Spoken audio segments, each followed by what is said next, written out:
this is. And for those of you that aren't, just chill. See, we're going to get down to the other stuff here in a second. But what I'm always trying to get everybody to understand is everything is vibration. So, before we do anything else,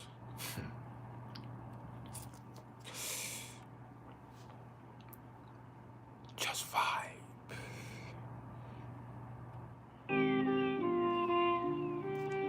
Yeah.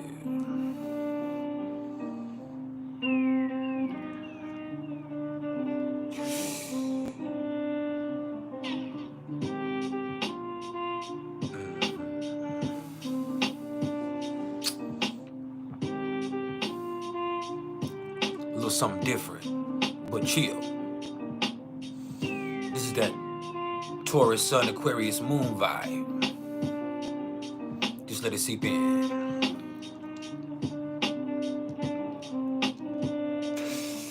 Vibe.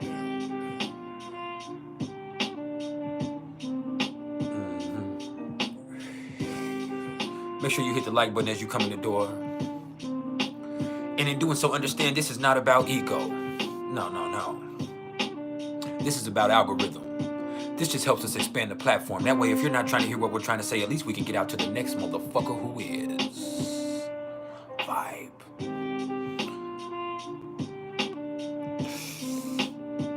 Jaden, how you doing, fam?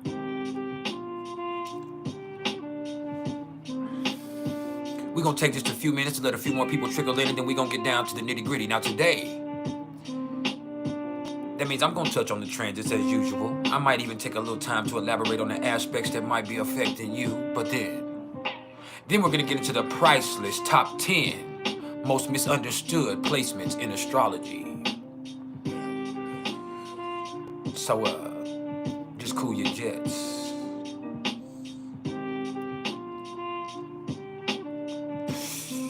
This is a vibe.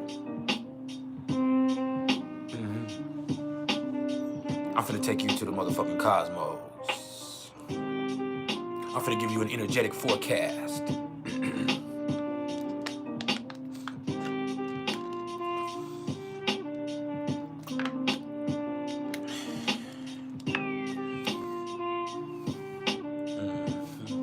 But before you can hear me, you need to be able to feel me.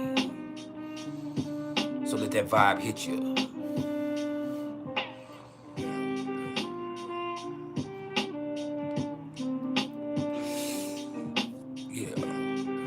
Miss Coastin', you tuned in with the coldest. Ashley Arnold, how you doing, baby? This is priceless knowledge of self.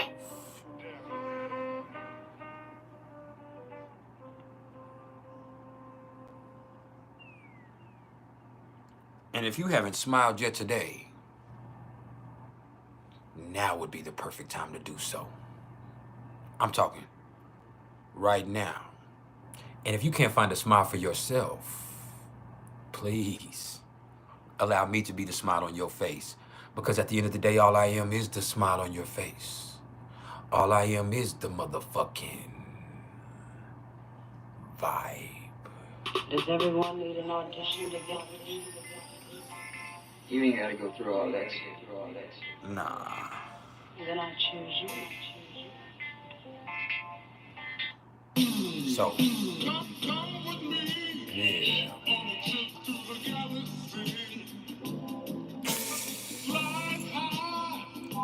Away from misery. Yeah. Come with me on a trip to the galaxy, but your feet won't leave the ground. Straight like that, baby. Vibe.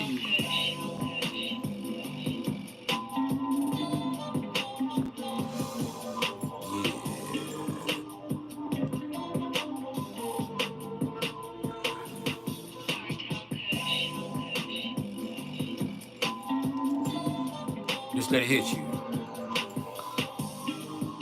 What's up, Jackie?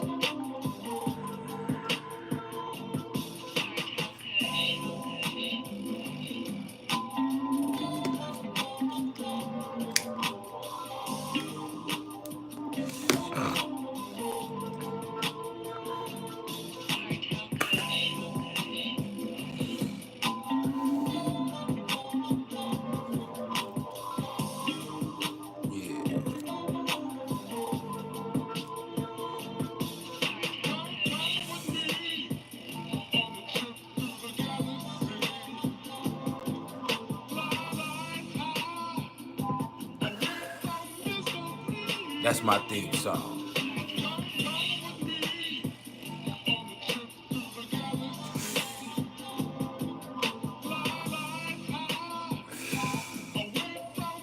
We finna talk about it in just a few minutes. But first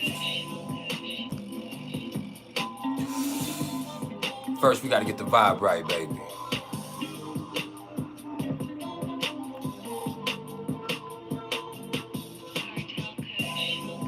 That's the kush.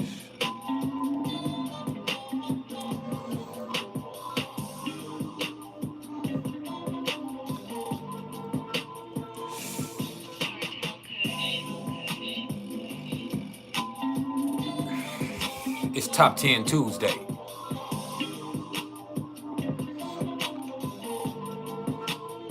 Make sure you hit the like button.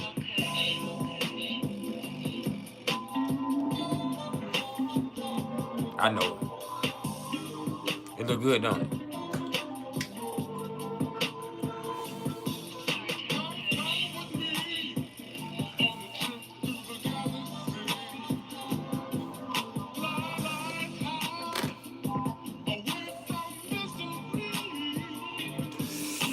Beats by Let's Zone Now Music. Let's zone now.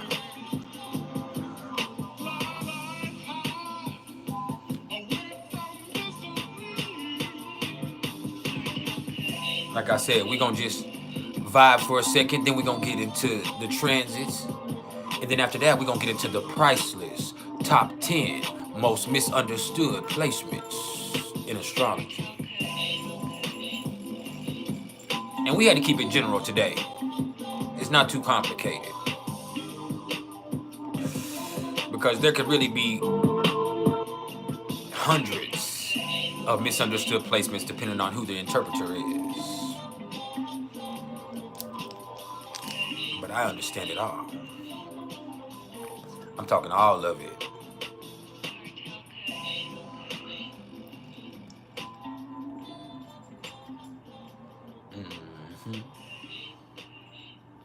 What's up, sexy cookie? Man.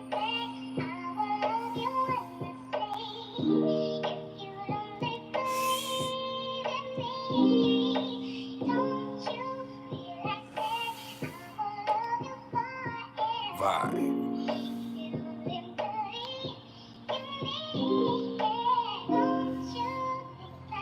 The vibe is the most important part fucking with me.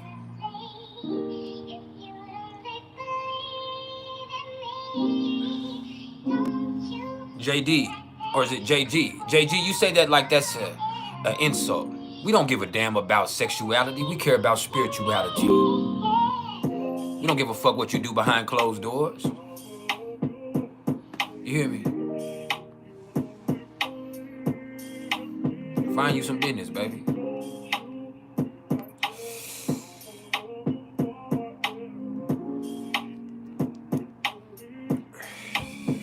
Just vibe. See, this is the Vibe Tribe. There are thousands of us all over the world. We're not thirsty for subscribers or hungry for attention, no. We're here to raise the vibration with this knowledge and information. That means we're going to talk about astrology and numerology and things that help you understand yourself better. We're going to vibe all in the midst. If you can't fuck with it, then we can't fuck with you. That means swipe up, bitch. Yeah. See, this ain't gonna be for everybody. And if you come in on some hating shit or some troll shit, either myself or one of my constituents are gonna ban you immediately. I'm talking about exile you expeditiously. And that's just what it was, cuz. So if you can fuck with this, just chill. You are now a part of the Vibe Tribe. Welcome to the PrIcElEs family.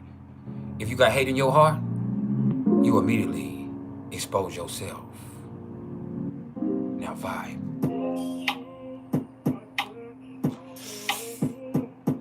Yeah.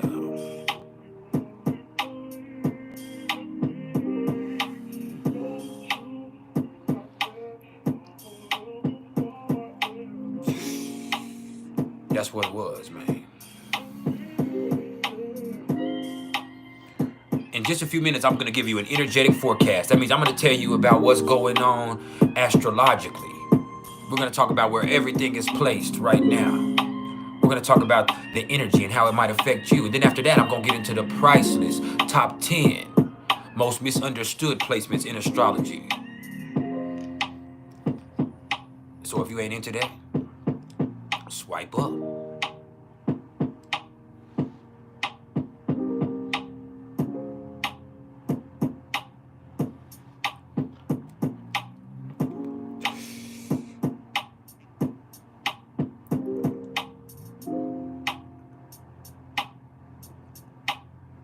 That's what's up. I was too, sunshine. I was born with the grand water trine. My sun is in Cancer in the 9th house. My moon is in Pisces in the 5th house. And Pluto is in Scorpio in my 1st house. So yeah. Just vibe. Scorpion Princess, how you doing?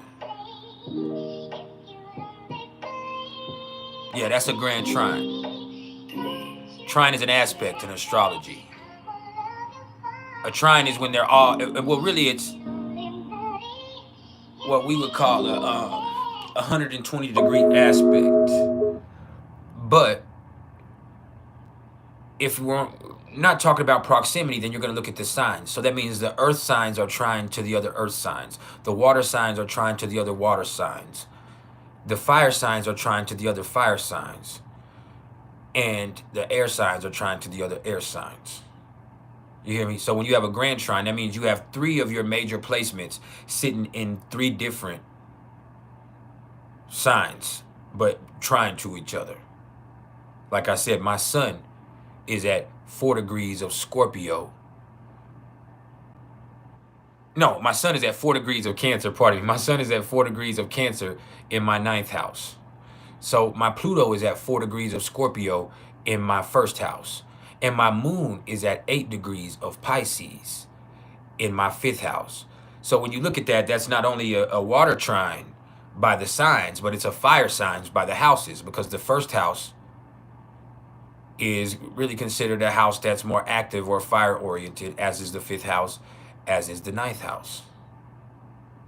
All right. Just so we understand each other. Now, back to the vibe.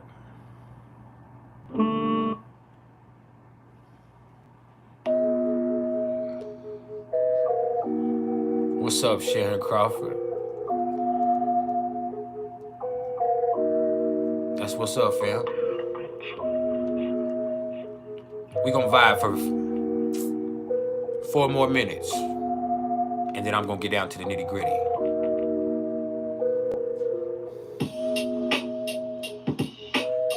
But the vibe is the most important part. This is the Vibe Tribe. Yeah.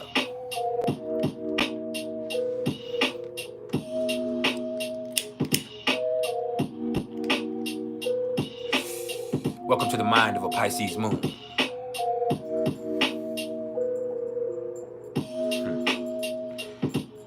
I'm a little delusional. I'm a lot talented. Extremely empathetic. Incredibly intuitive. But I know more about you than I know about me. That's the Pisces moon. What's up, Sharon Crawford? You a part of the family now.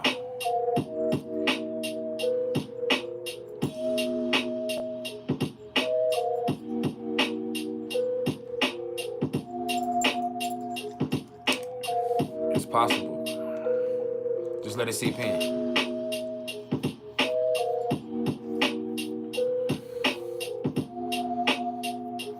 Licious Booty 07, where you been? I'm glad to see you again.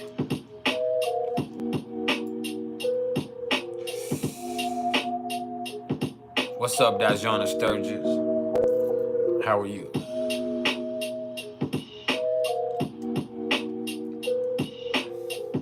What happened with you? I thought you said you was gonna send me some.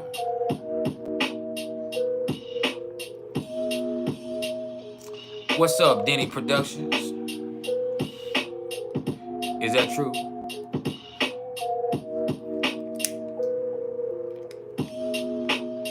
I'm long and going strong. Shit, Robert, you crazy. I better not go up. Listen. You won't get very far. My wife is a Venus in Scorpio. She'll hunt you down and take you out. She's an Aries rising Capricorn sun with Venus in Scorpio. She will find you. Yeah.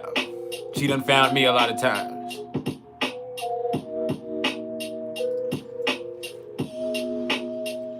Best believe. Yeah, she don't do no fucking plan. All right, Kevin De Leon. Enjoy your day. We finna get into the astrological energetic forecast in just a second, but first, just vibe.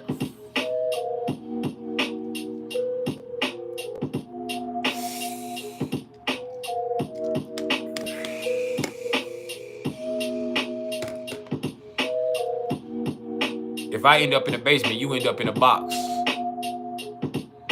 That's the truth. I got a real gangster. And then I also have a team of goddesses that love me and that ain't gonna never let nothing happen to me because they gonna find out. Shit, if I go too many days without going live, Heather Nielsen is gonna come find me. She gonna try to find out where the fuck I am and if I'm okay. I guarantee you that also.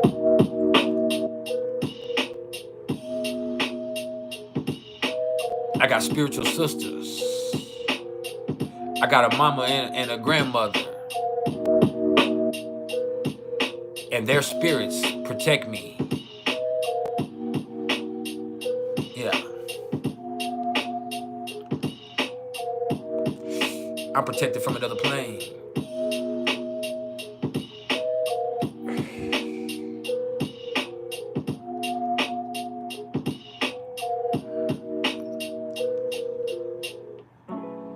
Now let's talk about what's going on cosmically. All right. Because we have some business to attend to.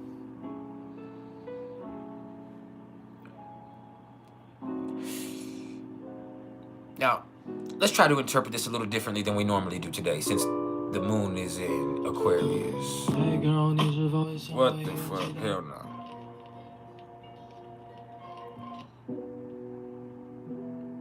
So, before we can get to the moon, let's talk about the sun. Because as we speak, the sun sits at 11 degrees of Taurus. Yeah. This is not only about value. It's about self-sufficiency. It's about solidarity. It's about stability. It's about becoming secure with self. It's about securing your position in life or in a situation or in a relationship. It's about patience. Yeah. So when you're looking at things in terms of value, and we'll do more of that when we talk about Venus. If we're talking about the sun, this is shining a light on the things that are valuable to you. These are the things that you feel good with inside of yourself. This is your strength.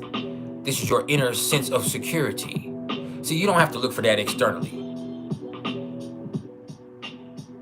No. This is something inside of yourself. You hear me? Sharon Crawford, I don't know nothing. Man, what the hell?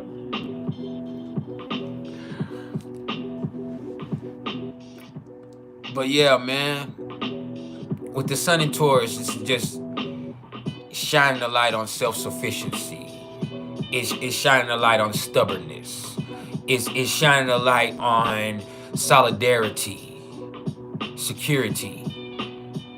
But the thing is, if you look for that externally, you're always going to be disappointed. You have to find the part of yourself that's solid and stable. And that's hard for some of us, because I myself am a little unhinged. You hear me? As emotional as I am, I'm not the most stable person. Now, I'm stable in the expression of that. because I'm self-aware. But being a Cancer sun, I'm changing with the moods of the phases of the moon every day. I go through 28 different moods every fucking day. Just like the moon has 28 different phases in its own expression. Sorry. I gotta talk to my son real fast. Hold on. Junior, he needs to go out real bad. Yes, sir. How was your day? Good. You know I love you? Okay. I'm gonna be in here working if you need anything, or on YouTube, going live. I'm gonna be in here live. What is this? For a few hours? Yeah, for a few hours.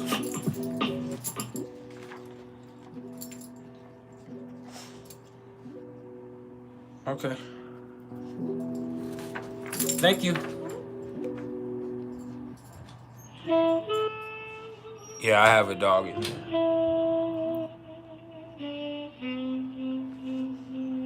Now, the sun is largely unaspected, so that's interesting. It's gonna start coming into what's it gonna come into? A sextile with Saturn here soon. But that's actually gonna be helpful. That'll be in a couple of days. The sun will start slowly creeping into this sextile with Saturn over the next 2 or 3 days. But as it comes into that aspect, we'll discuss that, because we'll be here tomorrow and maybe even Thursday. But we'll definitely be here tomorrow to discuss that. Now, like I said, with the sun in Taurus right here, don't look for things externally. You have to chill out and be calm and take your time in life and make everything worth it. And don't waste your time if it's not. And we'll show you how to do that when we get to Venus, because Venus rules Taurus.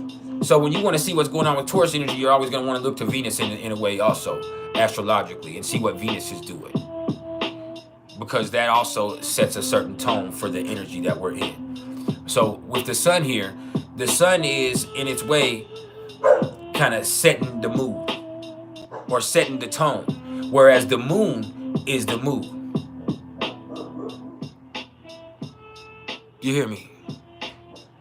The moon is the mood. And when we come to that, that means the moon is in Aquarius.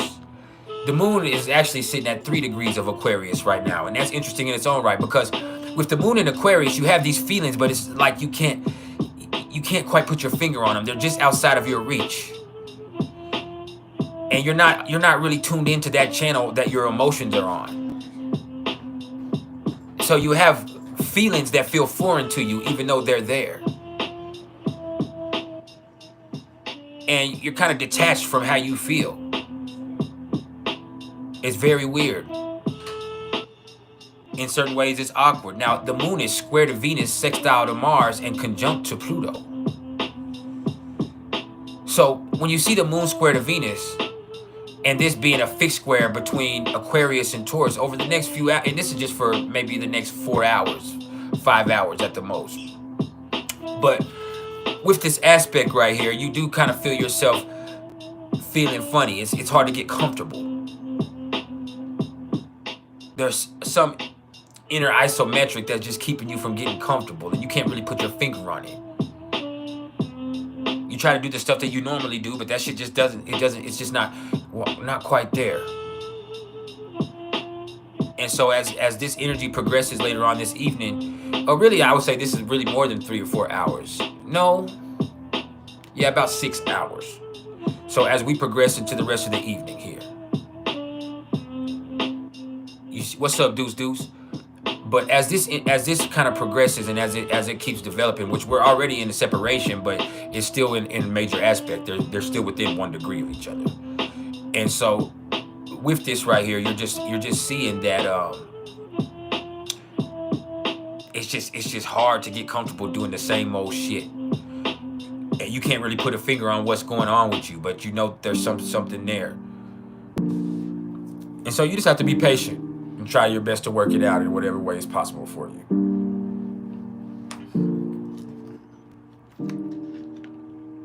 If you can.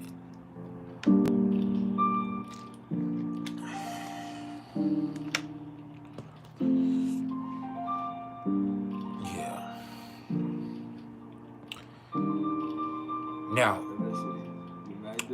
with the moon sextile to Mars, and the moon being in Aquarius and Mars being in Aries, you just got to do something.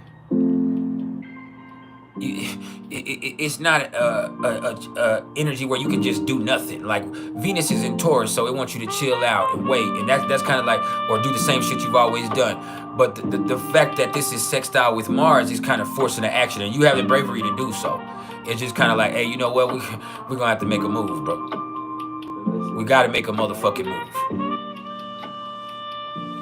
Because Mars is in Aries sextile to Pluto also, because the moon is conjunct to Pluto. So right now there's just this intense feeling that there's something there that you can't explain or define. Something inside of yourself. You're not sure where it came from or how to deal with it, but it still keeps you in this mode of operation where it's just like, man, I gotta do something different. Where like there's just this intense change to switch it up, this intense impulse, not change, to make a change or to switch it up. You hear me? To get outside of the norm. Because you just can't get comfortable. That moon square to Venus is keeping you from getting comfortable. The moon sextile to Mars and conjunct to Pluto is kind of pushing you. It's kind of, it creates this intense feeling and this intense push for something to have to be different, and you have to just make some type of movement. Yeah.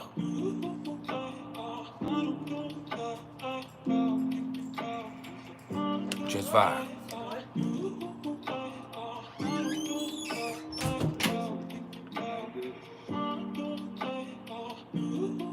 Hey, just a second. Hey, Josiah.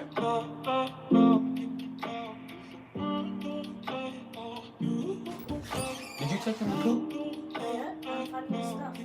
Okay.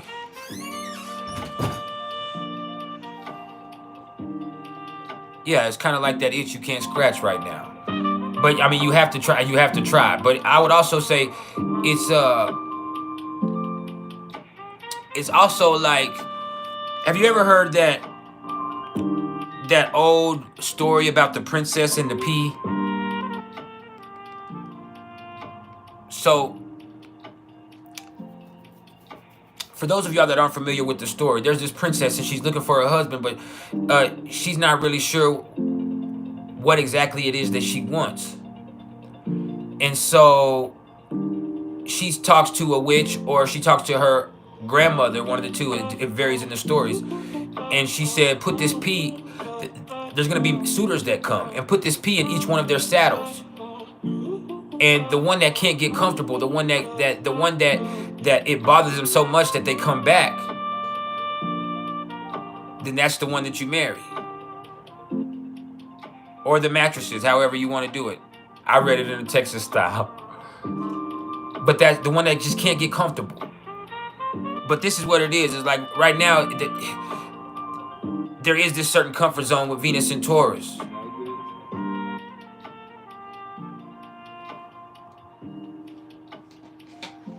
But there's also this thing where it's like you can't settle into that, because there's this push to do something different. There's this thing that keeps you from getting comfortable and settling in. And so what ends up being the most profitable is to do something different, to make some type of action. And so the moon conjunct to Pluto is pushing that intensely.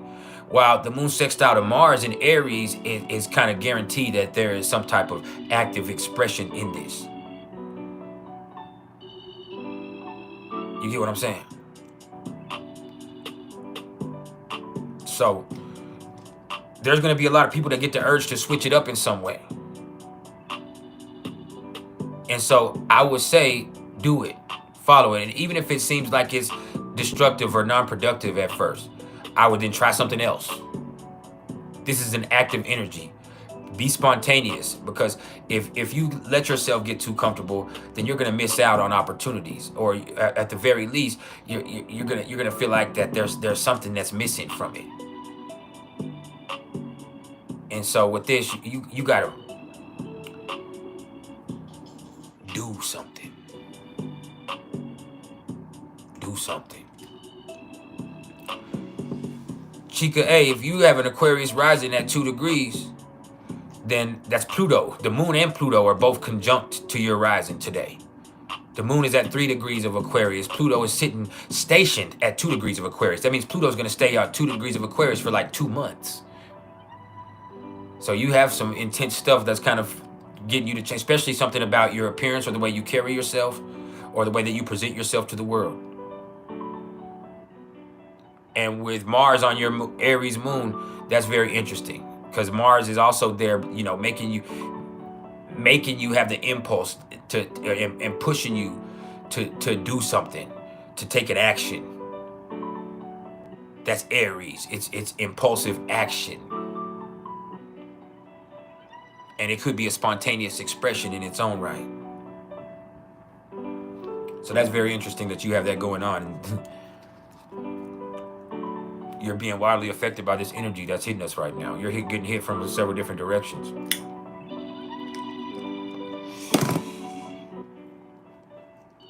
So that's what's up. Now,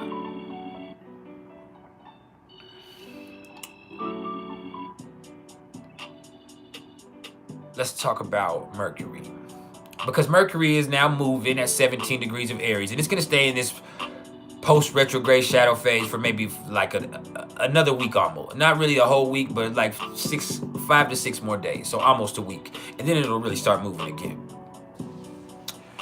And with Mercury in Aries, but still kind of moving slow, this right here is just where people seem like they have an attitude. It's things, or it seems like, but they're just, you know, speaking their mind. They're just telling you how it is. They're just going off and they really didn't consider your feelings. But because another person didn't consider your emotions, people take it personally. And the same thing with you. People are gonna feel like, oh, why you tripping? Or what's wrong with you? And it's just really because the way that you're coming across.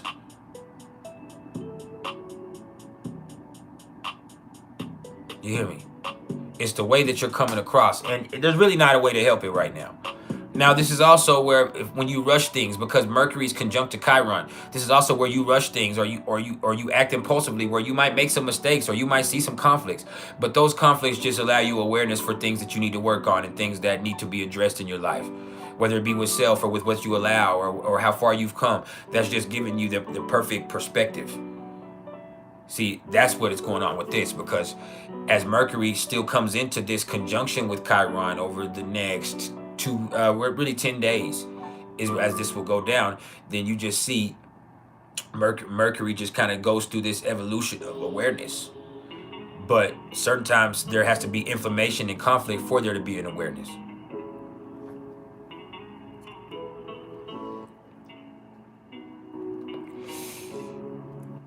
And as Mars starts to progress through Aries over the next 6 weeks, and in like 3 weeks, 2.5, 3 weeks, Mars is going to come into that conjunction with the North Node. And so that right there is going to kind of, Mars won't catch Mercury, but Mars is going to come into that conjunction with the North Node and Chiron too over the next, 3 weeks, a month at the most. And for the North Node in about 2.5 to 3 weeks. For about 3 weeks. For Chiron in about a month. But as this progresses, it's like it's forcing things. Mars is action. Mars isn't passive. The sun was one way too, but Mars now takes it to a whole different energetic intensity. A whole different energetic intensity. What is Twitch? What do I got to do? Send me an email and tell me about it at mr.turner1300@gmail.com. Balancing all things. I would really love to take the most of that opportunity.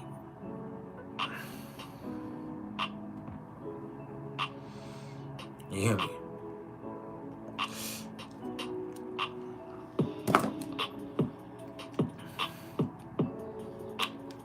But yeah. I bet Watkins Cat House, this energy can hit you in a weird way. You have the sun, you have the moon and Pluto both on your sun right now. Like exactly on your sun. So that right there is weird in its own right. And it's Aquarius. So it's like you feel it, but you can't really define it. And you kind of try to look for it in other people in a way.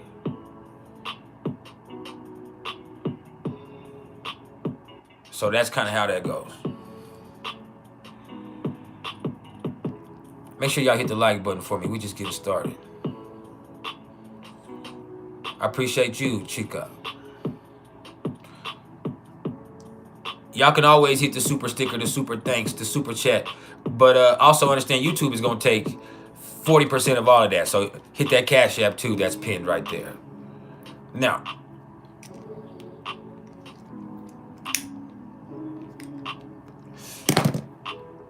let's get back to what we were doing here. Fine.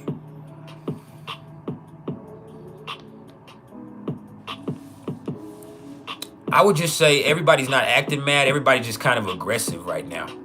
Because Mercury coming out of that retrograde. Everybody's just a tad bit more aggressive. I don't even want to say assertive because this is still moving really slow. So it's a lot more aggressive or irritated than it should be. You know, the word that I want to keep using is inflammation. Things get inflamed real quick. Conversations, conflict, passions, all of that shit, it ignites. Now,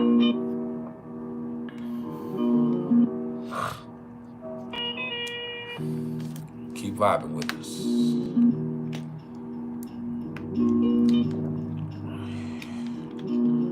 Be Frankie.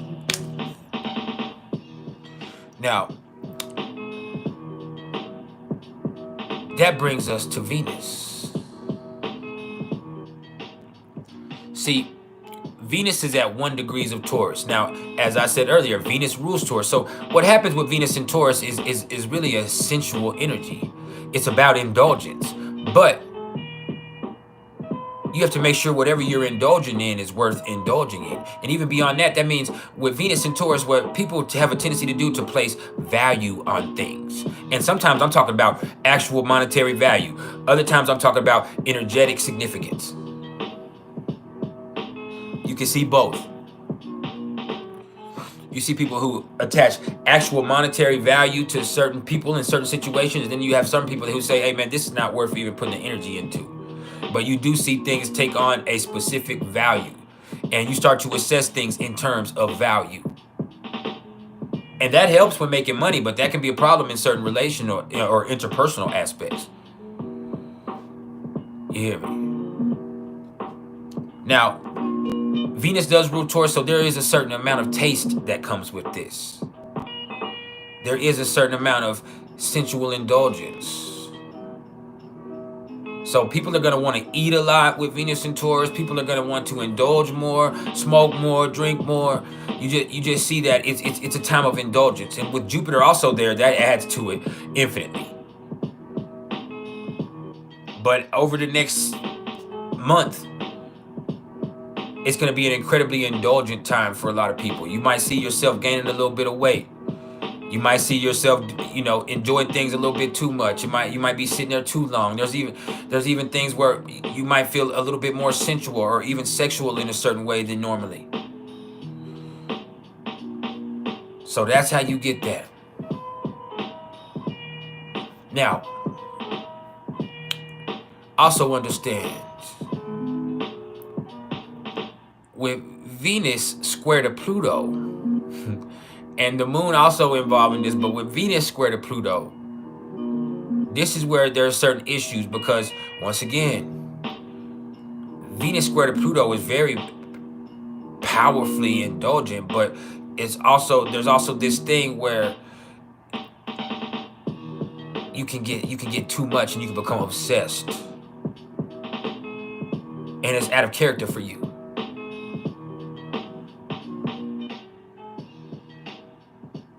It's definitely in the description, but it's MR.TURNER1300 Be Frankie. Mr.Turner1300 @gmail.com. Balancing all things.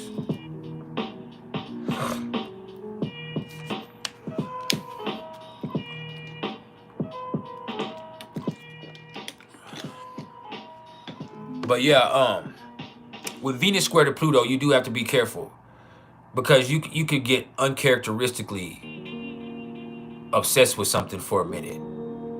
And it's because the uniqueness of it, because this is Aquarius. There's a situation or a person or something that happens that is incredibly unique. But there's a momentary obsession that comes from that, and you start to look at it from a perspective that might not be healthy for you. What's up, Cheryl Gray? Hey. But hey, it is what it is, right? All I'm saying is, with Venus square to Pluto, there can also be, as far as relationships go, power tripping. Stubborn power tripping, because one person might feel like they want to do something different. The other person is feeling like, hey man, we're good where we are right now. And then there's also this thing where you can feel uncomfortable within your relationships, with this being Taurus and Aquarius, where there's a certain level where you feel like this is getting uncomfortable, or that somebody's so comfortable with you that it's starting to feel uncomfortable to you. See, that's another concept that we never speak on. Have you ever been in that situation where somebody is so comfortable talking to you a certain type of way or coming at you a certain type of way that it makes you feel uncomfortable with yourself or uncomfortable with that situation? Like, what makes you think you can come at me like that? What makes you think that we're in that place? And so you see how that plays out interpersonally.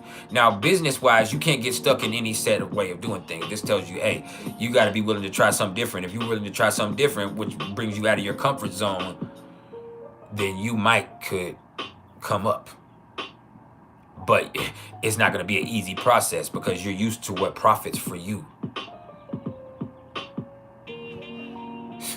You're looking for a sense of stability. And Pluto in Aquarius is not offering stability. It's offering change.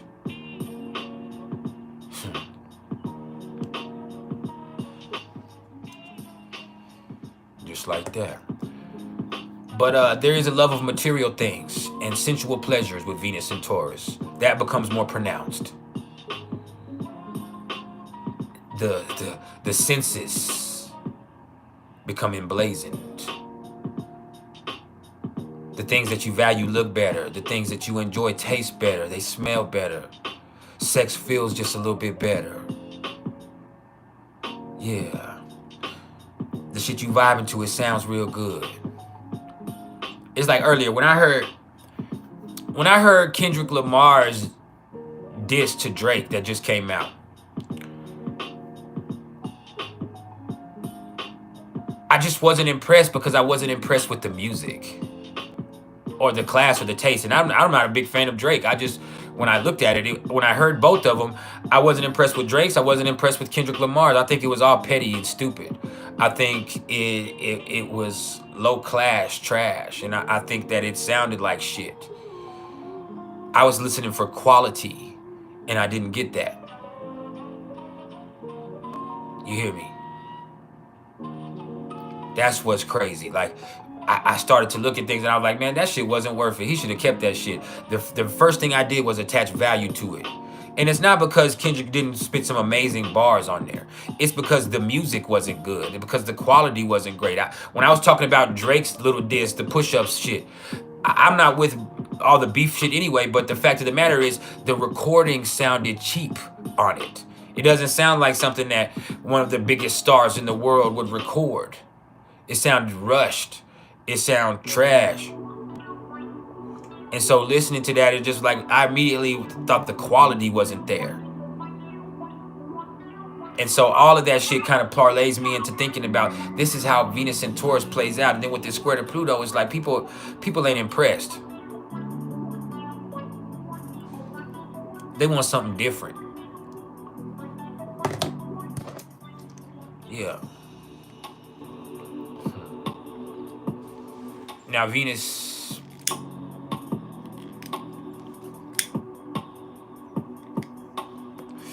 is semi-sextile to Mars.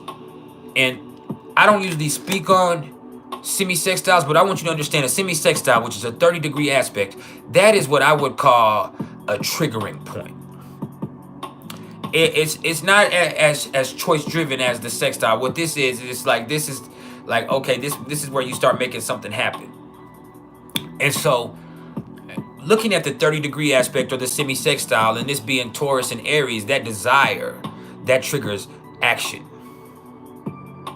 Now, speaking of this, Mars is now sitting at 0 degrees of Aries. Now, when you see Mars at 0 degrees of Aries, what you first have to do is understand that Mars is at home in Aries. That means Mars rules Aries. That means this energy is the most natural expression of impulse that you're going to get. This is immediate action, immediate reactions. This is where people are acting on whatever passions that they have.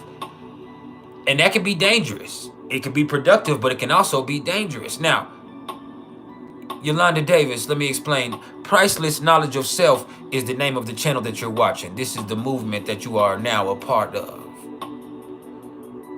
You hear me? I do have these hats, though, for anybody that wants one. You hear? They ain't cheap, though, because making them ain't cheap.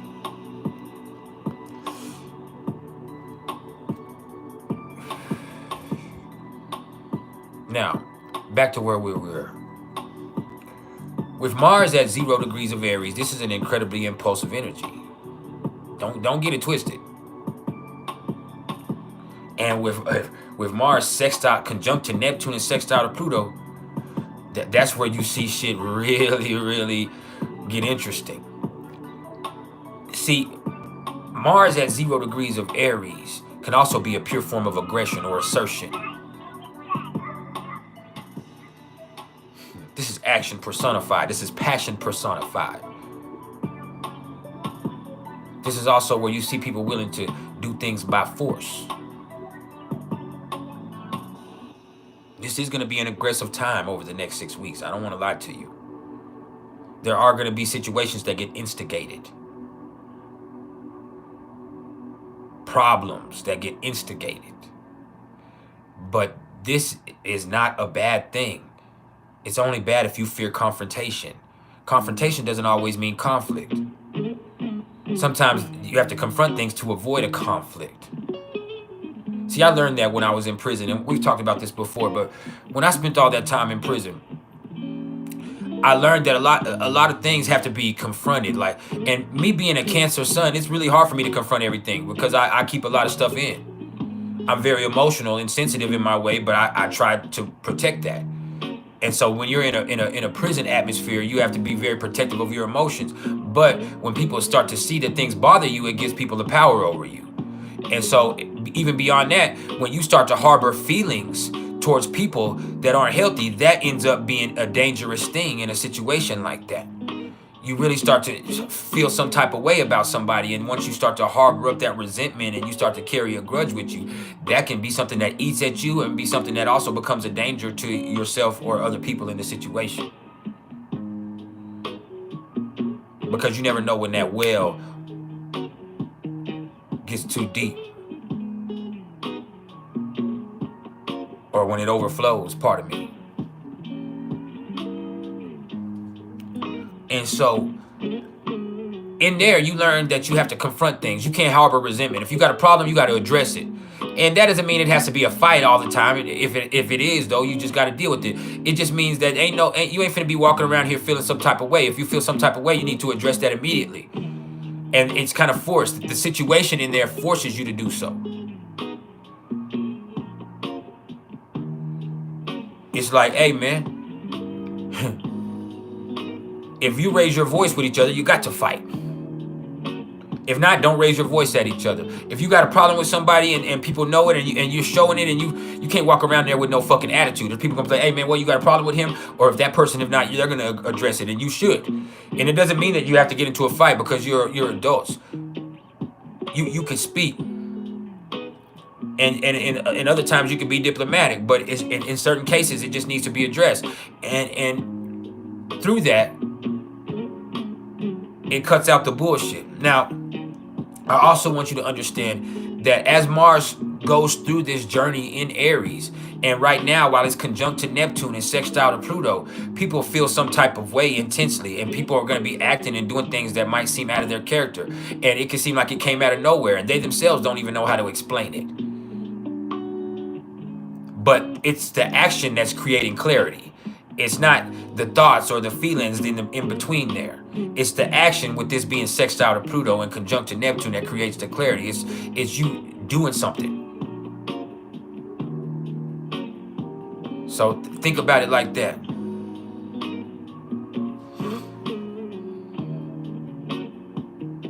Straight up.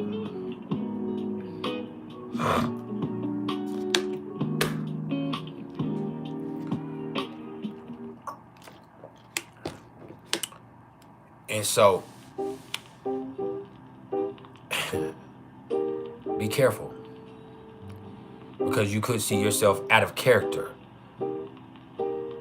and you could be acting on emotions or impulses that you can't nor explain or even define yourself. But it's going to be the action that brings the clarity. That's what that was, cuz.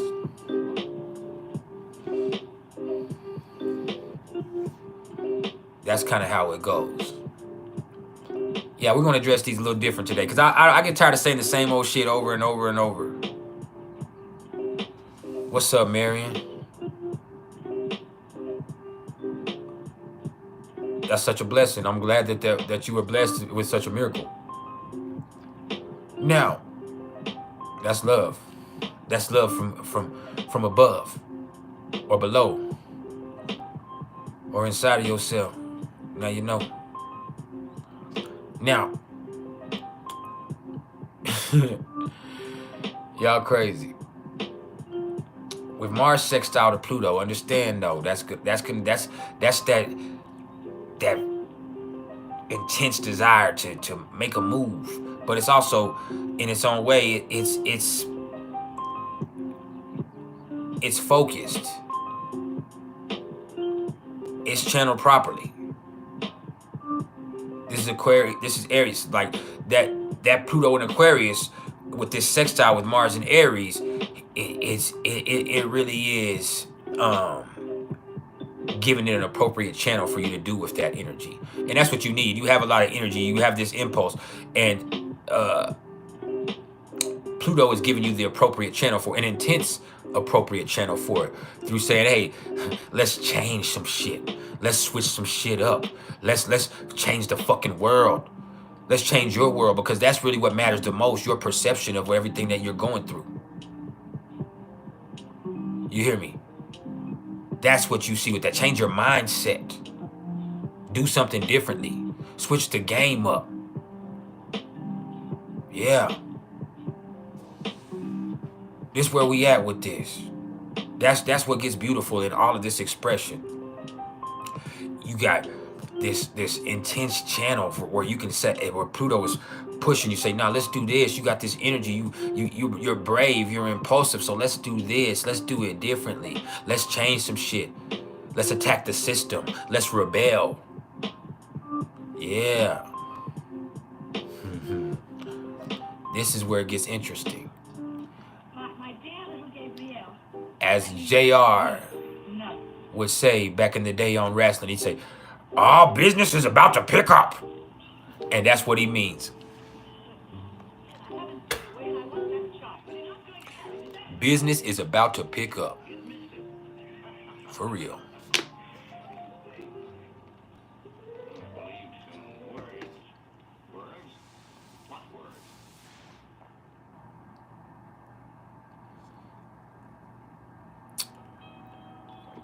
It's my gift, Marion.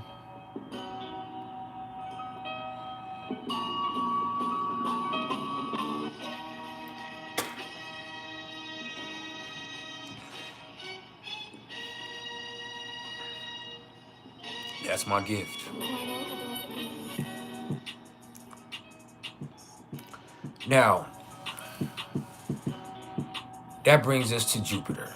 And Jupiter is at 24 degrees of Taurus. And hey, man, what's cool is before it's said and done,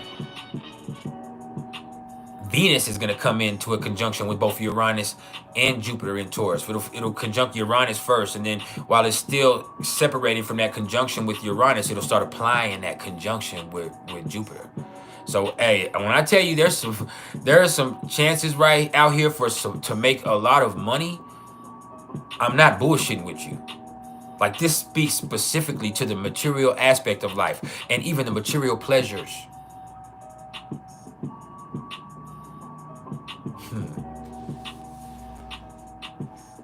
That's the truth. But I'm not telling you to go play the lottery. What I'm telling you is to do something completely different with Uranus being involved. Like, for real, just do something completely different than what you feel like everybody else is gonna do. And watch how it pays off for you specifically. Now,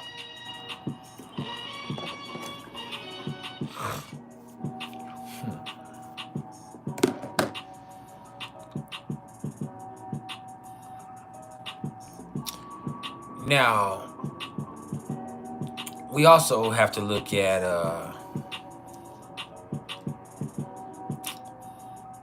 the fact that with Jupiter in Taurus, this represents a philosophy of abundance. It brings a really chill energy into the mix.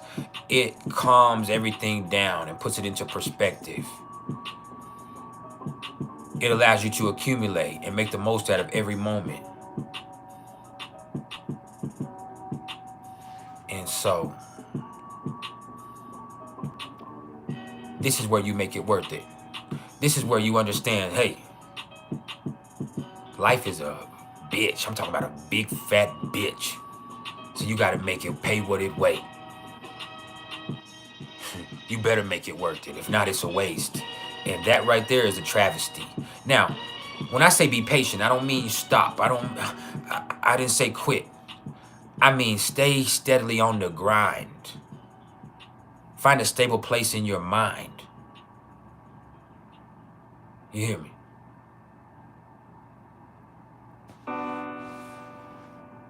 So yeah. That's beautiful in its own expressions. Jupiter conjunct to Uranus and Taurus. This right here is opportunity abound. But it's not stability or security. No, you gotta stay adaptable in your approach. Yeah. These are not stable times that we live in. But what they are is incredibly prosperous times. You need to find your lane. Yeah. I'm in mine. This is the grind. This is what it's about. There's so many ways that you can tap the motherfucking well. Do you understand? There's so many ways for you to commercialize yourself. There's so many ways for you to put yourself into a whole different mode of being. You just gotta do it. You gotta do it. And I'm not gonna get into the elaborations of it. You just understand. Because of the nature of the world, because of the political problems, because of people's opinions, because of technology, this is a very prosperous time, but it's also an incredibly unstable time. And you can't get caught up in doing the same shit. You can't be stubborn. If you are stubborn, then you're going to end up paying the cost. You're going to end up taking the loss. There's so many businesses that did things a certain way up until about 5 or 6 years ago or right before COVID-19 hit. But because of the way things have switched up, because of the nature of delivery businesses, because of that fucking whatever they did with that virus, whatever they did with that, whatever it was for real, and we're not going to get into the speculations because we could go all day and we still wouldn't know. But I have my own fucking suspicions. But at the end of the day, what I'm trying to say is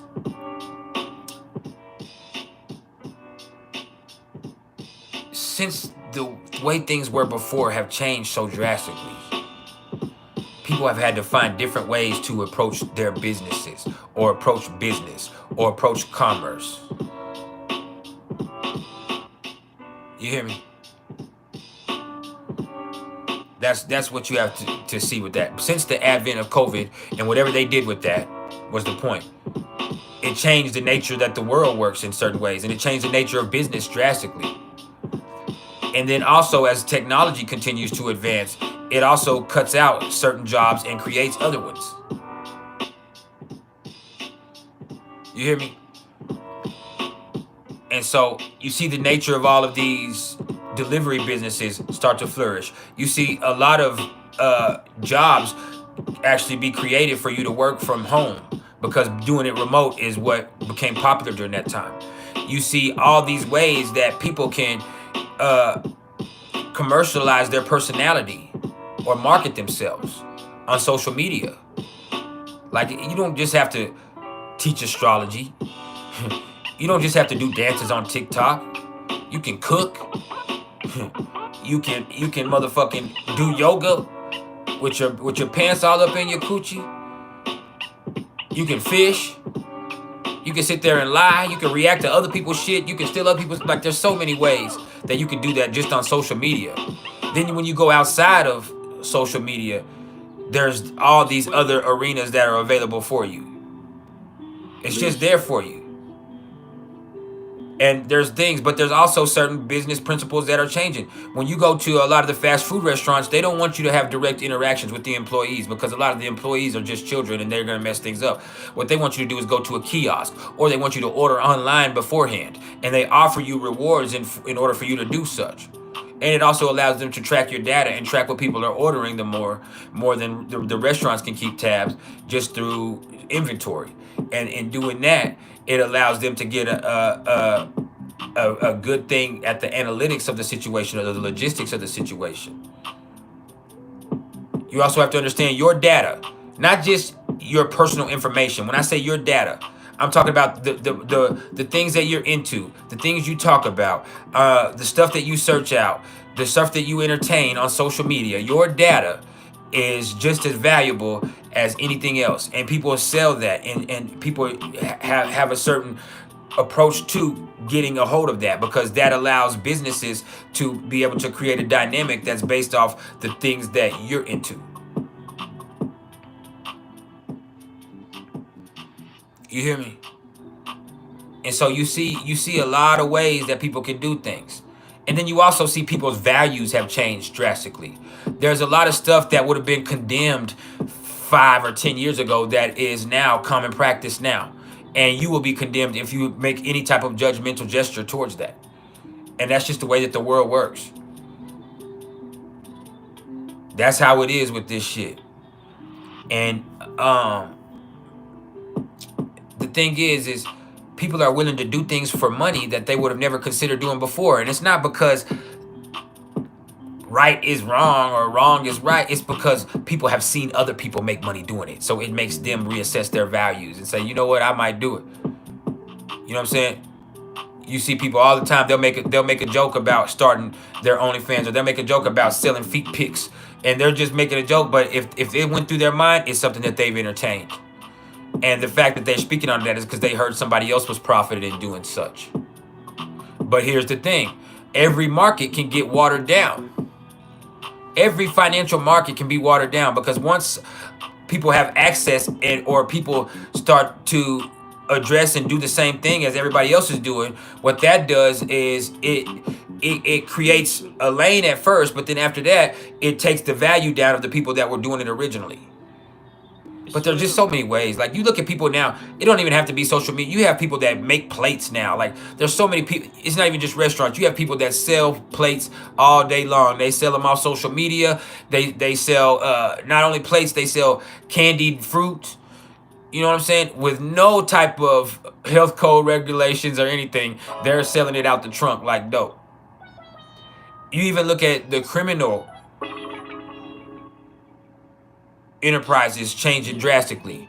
There's always going to be drugs, but because of the nature of fentanyl, that's changed. And then also there's this scamming industry that has become more prominent now, to where people are scamming. People are getting your information and your data, and they're profiting off of you. They're scanning your pockets and getting your personal information. They're tapping into your social media profiles and getting into your shit. They're scamming you with the apps that you have on your phone. And so as soon as you start to see these things, what you ultimately realize is the world has changed drastically. Like this nature of business has changed. And for whatever you're into, there's an opportunity for you to profit. But there's also gonna be this thing where you can't get stuck in doing that. There's so many people that actually rely on TikTok for their side hustles. But for those people here in the United States, unless they get them a VPN, there's a good chance that TikTok is going to end up being banned. And if they're going to do it to that, they're going to do it to other platforms. And so when you see that, just understand that changes the dynamics for people in that way too. I remember a few years ago, like 2 or 3 years ago, there was where they shut down OnlyFans for a couple of weeks. I saw it on social media, and the people were having to reconsider. Like they were like, "Damn, they shut down OnlyFans." And so the people that were using that as their, and understand, there's people that make millions of dollars on there. That girl that was on the Dr. Phil show, Bad Baby, she's made $50 million on OnlyFans. Iggy Azalea has made $100 million on there. Drea De Matteo, who is I forgot, she was on one of those Italian shows, but she's a Hollywood, like she was just doing an article saying if she didn't have OnlyFans, she wouldn't know how she would be able to feed her children or fund her life. Like you see that, and she's been in Hollywood for years. And so you see that. You see where Shannon Sharp is on First Take every day. And he makes money. He makes money doing that. Or he's on there three days a week, pardon me. But he's on there 3 days a week, and he's the most known personality on there. But his shows with Ocho Cinco and himself are what make him money. Those Club Shay Shay interviews and that show that he has with Ocho Cinco, Nightcap, that's how he makes his money. Steven Jackson and Matt Barnes, if they weren't able to do their podcast, they wouldn't be doing anything. Gilly the Kid's rap career is dead than a motherfucker. But because his cousin Wallow and himself have such a unique chemistry and they're so hilarious, and because they have those connections that they have, and Wallow has the hustle mind. Understand that. People think Wallow's an idiot. Wallow is the one with the hustle mind. But because Wallow came out with this extraordinary business plan, they now have hundreds of millions of dollars. They signed a $50 million contract just for their podcast, and then with sponsoring, they signed another $60 million contract. I mean, this is real. You see people like Funny Marco and Bobby Altoff, who because of their style, they could not do stand-up comedy. But from other than that, because they do this unique energy and this awkward energy in their interviews, and they're just mirrors of each other. There's a black man and a white woman, and they're just a mirror of each other, and they help each other out. That's why she paid him a large sum of money here recently. But you see that. You see how those play out. You see old boxers, and you see these guys, like, they want to do their podcast because they don't make as much money doing it in the ring. They take some losses. They're not making millions of dollars in a fight. They might make 40 or 50,000 and risk their life in doing such. And their bills don't even pay that much. But if they can sign on and get something through this podcast, then that presents them with another opportunity. Cam Newton, as Tina Claire Marie says, like, he says it himself. He says, man, I'm not no motherfucking football player anymore. They said, hey, he said, I can get ready. I want to, but I'm a YouTuber now. I try not, even though this is what I do, I try not to look at myself as a YouTuber. That just seems awkward for me to say, even though that is what I am in essence. I do get paid from YouTube. I do have a large following on YouTube. It's not millions strong, but we're getting up there in the thousands now. And so You know, with us having almost 10,000 here and that growing, then that's just going to be more opportunities for us to do our thing. I appreciate the love, Maria Dalton. Or is that Nick Dalton? Thank you, Nick Dalton. My bad. I really appreciate the Cash App love. I needed that. But yeah, there's just so many ways that people do their thing. I mean, when you go back to social media, you see motherfuckers can like just do anything. I mean, just anything. Anything.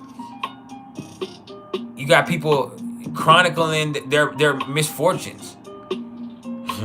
You got people that fucking say period I, period and fucking blow up and make $1 million, make or $100,000 from a stupid ass video. But that shit's not sustainable. You have to stay adaptable. Now you got to do something else. Now you got to take it into a different realm. And you see how that parlays out in different ways in its own right.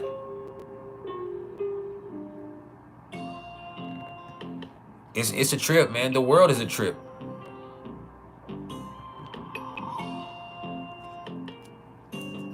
Like, for real.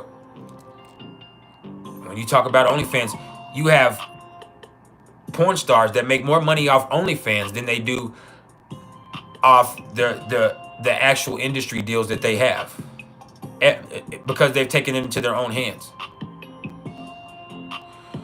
I mean, there's just so many ways, man. There's so many ways. And it doesn't just have to be on a camera. Like, there's other ways.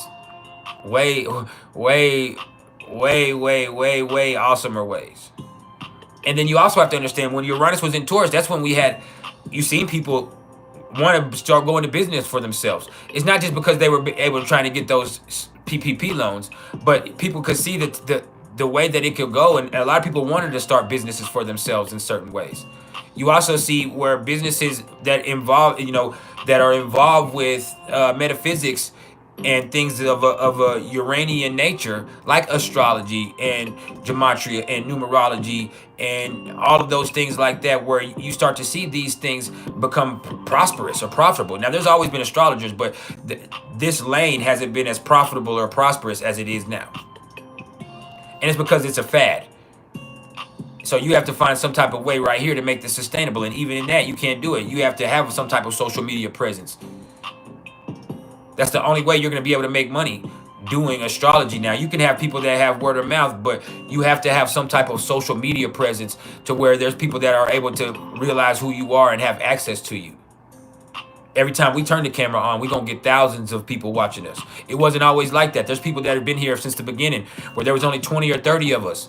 And we be in here and I be doing my thing. And by the time we done, there might be 300 or 400.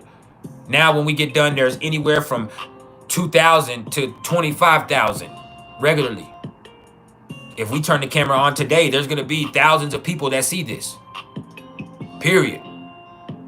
By the time we get done with this live, there might be anywhere from today, I'll say anywhere from 3,000 to 7,000 or 8,000 people that see this. That's the truth. From all over the world. And so this platform, it does create a whole different market for you. You hear me? But for the people that are stuck in the old way of doing things, their shit is gonna be they're gonna be fucked up. And even myself, I have to switch it up. I'm here on YouTube and I make money on YouTube and I make money with my readings and my business and my clients and all of that's cool. But there's also now where I'm gonna have to take these videos or take my act and take it to another platform. I'm gonna have to go on Patreon. I'm gonna have to go on Twitch. And that's not easy for me because I'm used to a certain comfort zone. Even though it's as easy as 1, 2, 3 to do, it's hard for me to break out of the comfort zone that I'm in and approach something and start over again. Like I already have anywhere almost 8,000 subscribers here. We already see thousands of people see us all day.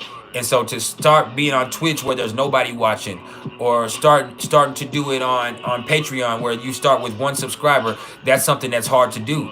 It's something that for me it's a big step, but it's also necessary. But it's just being adaptable.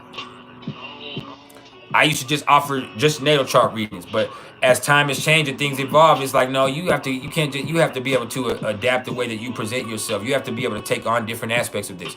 You have to be able to take on students and apprentices. You have to be able to relate this back to real life. And so all of this it becomes a tremendous help. So just understand, like, this is a time where there's so many different unique ways for you to profit. But you have to be able to think outside of the box and move outside of your comfort zone. And just vibe.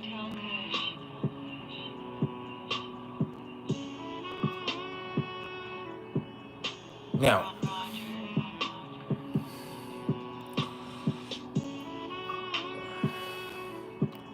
I might have to try Twitch out though.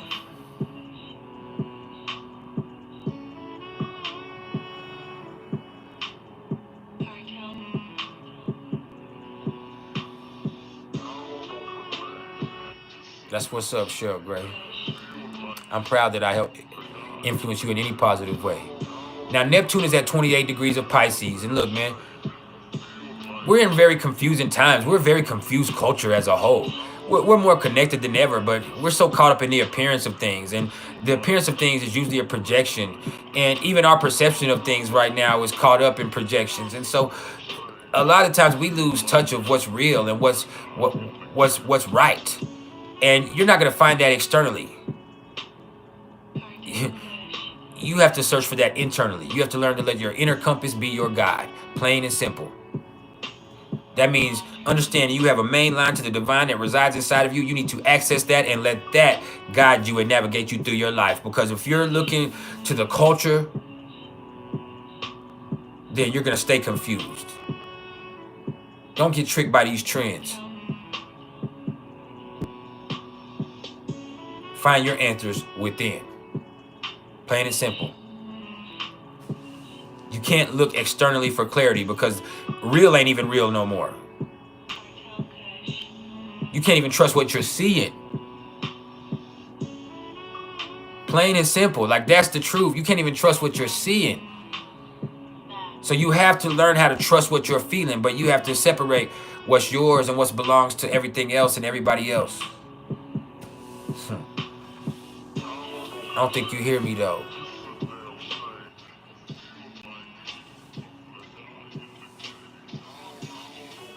But yeah, that's it. Now, Pluto is at 2 degrees of Aquarius. I'm not going to talk for 30 minutes about this. Understand, this means things have changed. And it didn't start because people are just forcing it, even though people's opinions and people as a whole are more powerful than ever because of our opinions and because of our technology. What it really comes down to is people have a willingness to think differently. It's not even just some inventive idea. It's a willingness to open your mind to the possibilities. And it's a willingness to take the radical approach. And it's like, hey, man, we got to do something differently. This shit has been so fucked up for so long that things have to change. And so when you embrace that thought, change occurs. It's a natural process. Hell, your world changes drastically just from being willing to think differently. And all of us through this next 20 years are going to be forced to think differently. This is Pluto in Aquarius.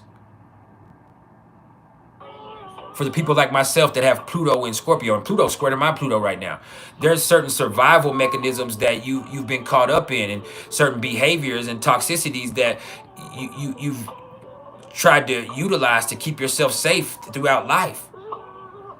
And Pluto in Aquarius is like, man, you got to get out of that. You got to do something different. Help other people. Don't just save yourself. Help other people. But that means you got to address your toxicities. Kill them. That's the truth. Now, that right there brings us to Chiron. Chiron is at 20 degrees of Aries still. So that just means, hey, this is an awareness of wherever you are. This is you realizing where your feet are. That allows you to take accountability for whatever's going on in your life. Plain and simple. Once you take accountability for whatever the fuck you got going on, that allows you to take actions towards healing. That allows you to start taking progressive steps forward. But first, you got to realize where you are. And so that can be an uncomfortable process for some people, because some people ain't willing to confront certain things with themselves. But it could also be an incredible revolution for some people, because they realize how far they come, and that means they have the courage to keep moving forward. Look how far I've made it.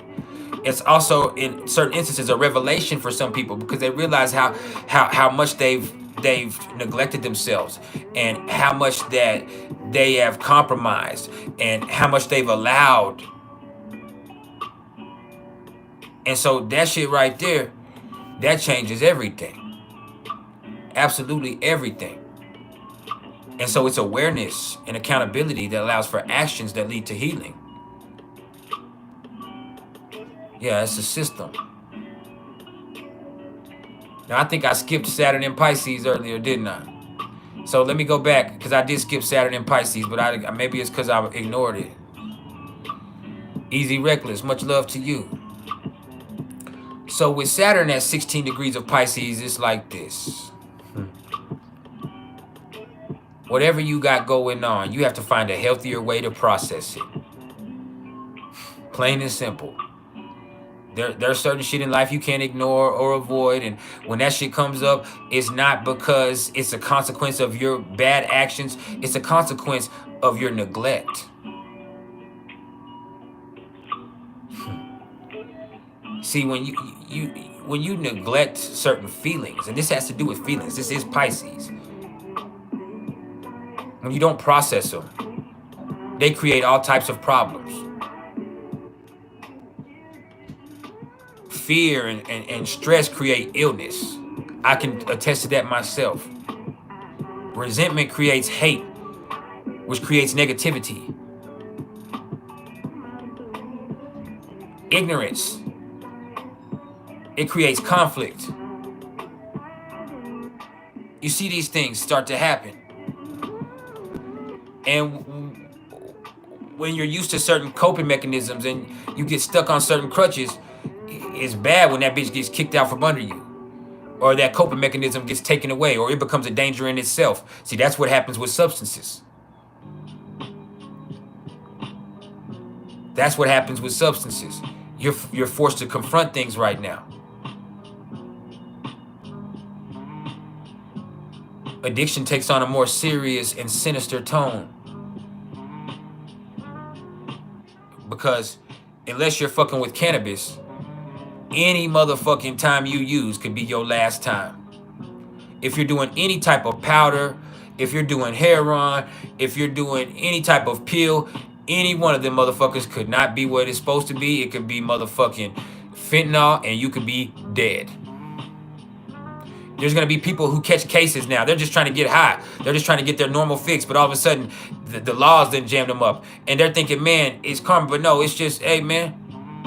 That's what happens when you ride around with drugs and you ride around with dope fiends. You end up going to jail, motherfucker. That's the truth. That's the truth. When you sit up and worry and you stress, then guess what? You going to end up with some health issues, like I have seen myself. Stressing and worrying lowers your immune system. So problems that your immune system could fight before are now going to be able to become infected and irritated. And so weaknesses in your genetic code start to expose themselves. When you start to harbor resentment towards somebody, or you feel like somebody has resentment towards you and you're not sure if it's true or not, it starts to create this feeling of hate, and it starts to create an environment of negativity around you. That's the truth. So you got to learn how to deal with your shit. And that means understanding you're not a fucking victim. Life is not happening to you. Hey, people go through shit. That's a part of the process. Pain is a part of the process. Illness and death are a part of the process. Heartbreak is a part of the process. Love is a part of the process. Loss is a part of the process. It's just a part of it, of life. And you're here as a spiritual being living a human life. So why lose faith? Worrying is like worshiping the problem. Do you hear me? Worrying is like worshiping the problem.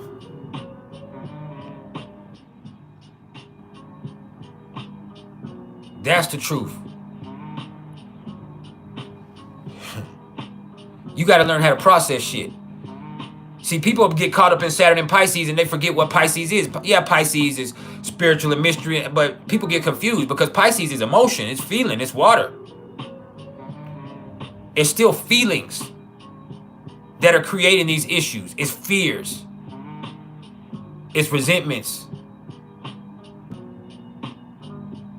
It's avoidance behaviors. It's escapist tendencies. All of that shit is stuff you got to deal with. Why are you an escapist? You got to get to the root of it. What are you running from? What are you scared of? Why? What's it going to do about it? You can be worried about somebody breaking your heart so you can act funny towards them, and then you end up breaking your own heart. You rob yourself of love. Listen to me. You could be thinking that somebody has a problem with you when they're not even worried about you. But now you have a problem with them. So y'all have a real problem.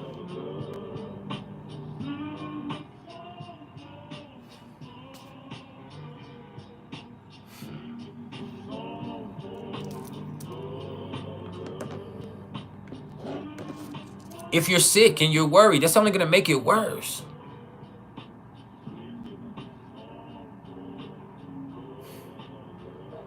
Your mental health. You got to address your mental health. Like, that's big, man. You got to separate what's worth worrying about and what isn't. Sometimes there is stuff you need to worry about and you need to address it. But sometimes that shit is just stuff that you need to learn how to detach from and let go. It's not your responsibility. It's just not your responsibility.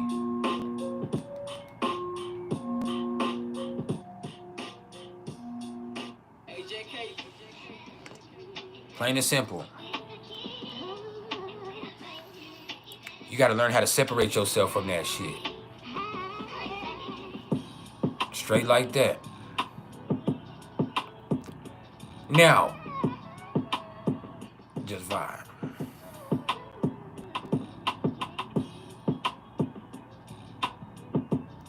Shout out to Reflection.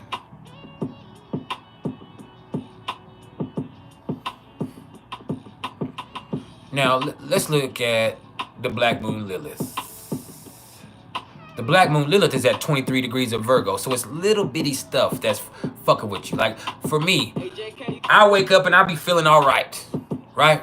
But there'll be one little thing that I start worrying about, and then I feel like shit. It's one little thing, like, and it's not because I woke up feeling bad, because I actually woke. I know I can look back retrospectively and say I woke up feeling great. But as soon as I started worrying this morning, I started not feeling good physically. It happens all the time, and it's not just physical stuff. It's like, it's just little bitty stuff that has you missing the forest because of the trees. And people are breaking things down, and people are super analytical of situations, and people are super critical of themselves and other people, and there's also this. Cherie, what is that you sent me?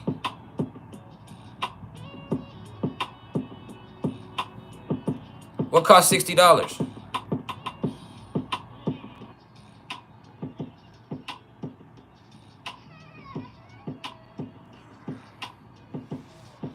What's up, Conductor Tarot?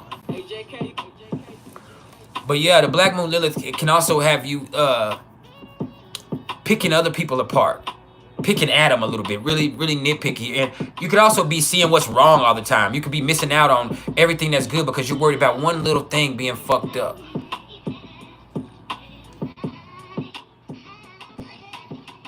That ain't my price. We got I'll send it back to you if I need to, but that's I have to send you a price list. That was about 2 years ago. That was that price.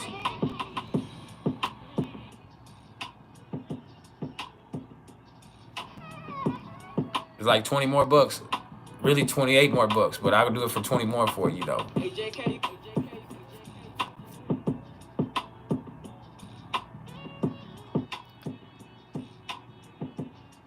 Earthshaker, the 9th avatar. You know I love you. But yeah, the Black Moon Lilith in Virgo is just like little small stuff, and it can just fuck with you. Like it can really fuck with you. So what you gonna do? Now,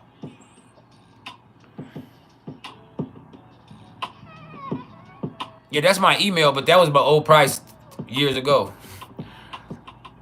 The price is, that's an old, I mean, whenever I answer that, you gotta look at the date on that.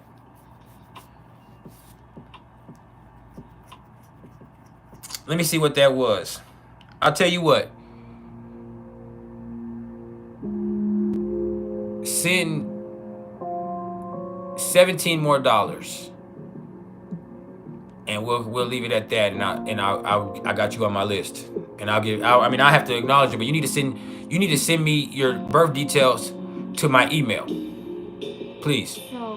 Not to my not in the PayPal, because then I'll miss them. And so just send me the birth details to my email, and I got you, or whatever. We'll work it out. We'll work it out. I promise.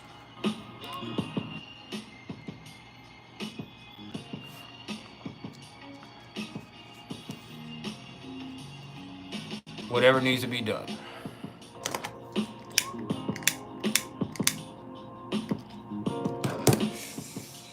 Whatever needs to be done.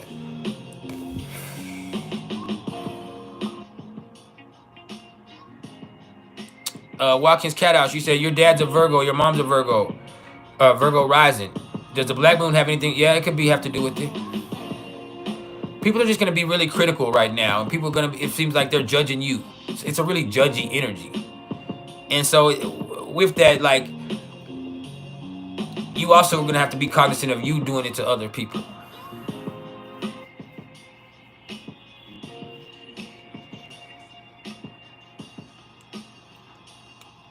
Well, I mean, it's true. Some people have abnormal assholes. Like, I knew this girl that had 2 booty holes. She passed away now, but yeah, she had 2 booty holes for real.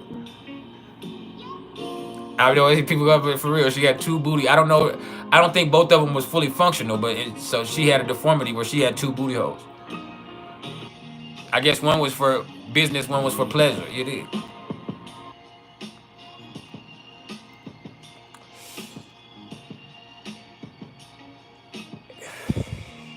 But it wasn't a fistula. She just had 2 booty holes. God rest her soul. But yeah, she had 2 booty holes.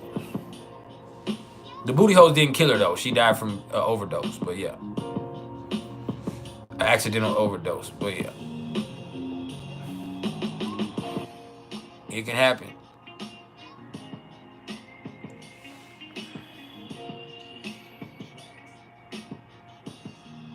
She had 2 booty holes.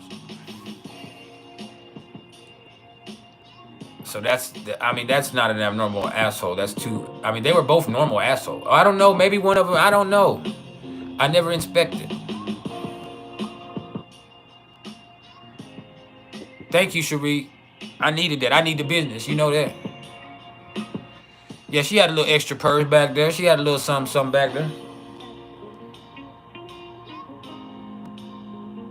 Yeah.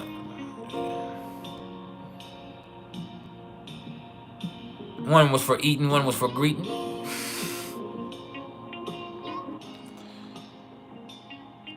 But yeah. Pro-made. I'm from West Texas. I now reside in Narnia.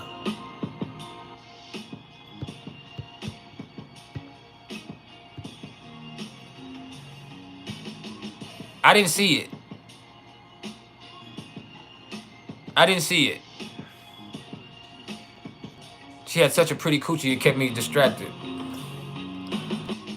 And I didn't find out till after.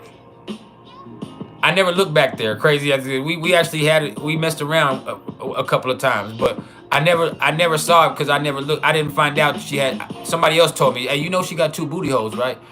And so I asked, you know, I've cordially asked her about it or spoke to somebody about it, and it turned out to be true, but I never witnessed it myself.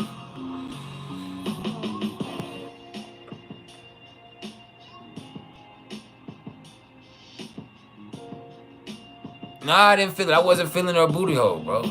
This was when we was younger. I wasn't into doing all that shit yet. I wasn't real freaky like I am now.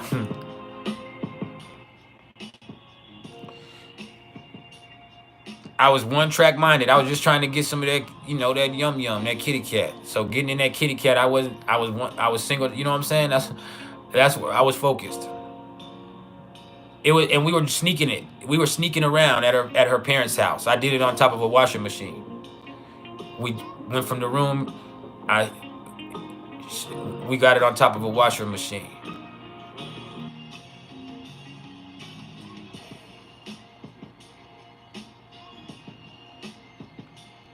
But yeah, I found out afterwards. Her baby daddy told me. He said, hey, cuz, we were smoking. He said, hey, you used to mess with my baby mama, right? And I said, no, I ain't really mess with her just like one time. You know what I'm saying? And he was like, bro, you know she got 2 booty holes? And I said, stop, blind, you bullshit. And he's like, nah, bro, she got 2 booty holes. And then I ended up talking to somebody else who knew her, who confirmed it. They confirmed that she had them 2 booty holes. Then I asked her herself, and she confirmed. She just laughed. And it wasn't like a laugh like, boy, you crazy. It was a laugh like, damn, how you know? Like, why are you asking me that?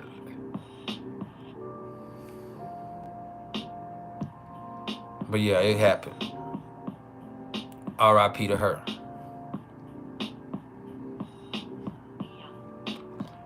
Now, the Black Moon Lilith is in Virgo. Just understand, this is a really judgy, really critical, really nitpicky, really just detail-oriented energy where just the details will really fuck with you. And then your own mind will really fuck with you with the Black Moon Lilith in Virgo. That's the thing. Your own mind can eat you alive right now. Make you sick. Create some nervous disorders with you. Make you kind of finicky. So when you get finicky, you start to pick at other people. Try to keep them off balance. So yeah. Yeah, she passed pretty young. She's 32. 31 or 32. But yeah.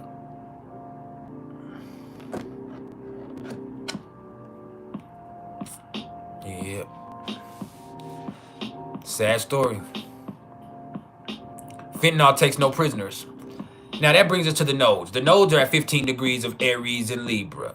Now when we're looking at the nodes being at 15 degrees of Aries and Libra, this is really crazy that it's stationed here for so long, because ever since that eclipse, it's been stuck here, really since before that eclipse.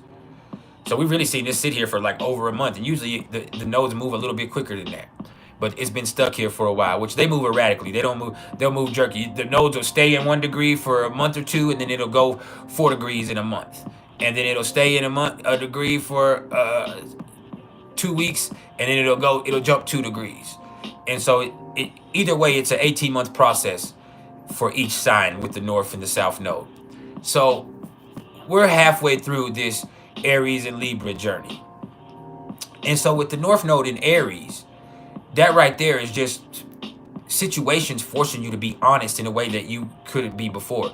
You're going to be impulsive. You're going to be forced to do things your way, or just do things honestly, or you're going to do things in a way that it's just forceful. And there's also a thing that this is very active. It's confrontational. It's forcing you to confront things in your life, and you're going to be forced to do what's right for you. And that's not a bad thing. That's actually the best thing for your relationships. It's the best thing for balance in your life. Is stop worrying about other people. Stop letting their opinion have such an influence over you. Period. Learn to do your thing, regardless of what other people's influence is. Experience your truth as a verb. Plain and simple. But yeah, that's what that was, cuz. Now, as far as the numerology goes, when it comes to the numerology of the day, we're in a 6 vibration. How do you get to the 6? Well, it's like this. It's April 30th, 2024. So it's April, which is a 4. The 30th, which is a 3. 3 plus 0 is a 3. Then 2024. 2 plus 2 is 4. Plus 4 is an 8. So 4 plus 3 plus 8. 7 plus 8. 15. 1 plus 5 is a 6. So we are in that 6 vibration. So this is a day where you should chill. This is where you should actually go home if you can, or stay home if you can. Cool out. Nurture yourself. And with this a 3, nurture your creativity. There's also the 30th. It being the 30th, there's a certain 3 vibration involved with this. So nurture your creativity. Today is the day where you just calm down and center yourself, ground yourself. And nurture your creativity. Talk to people that you love. Communicate with them. When I get done with my live in a couple of hours, I'm going to call my daughter and converse with her. Might even call my daddy and say what's up with him. So yeah, do that. So what we're going to do now is I actually have to go over here and let my dog back into the room with my son. And so I'm going to take a 1-minute break, 1 minute. And then when I get back, we're going to get into the PrIcElEs top 10 most misunderstood placements in astrology. All right? Damn, I done fucked up. Just a second. Oh!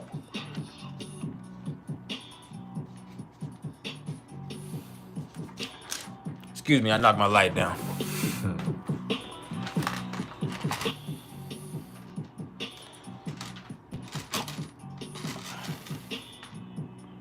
All right, let me get my dog real fast. I'll be right back. Give me 1 minute.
I know I'm fine. Oh, I know I'm fine. My bad. Hold up.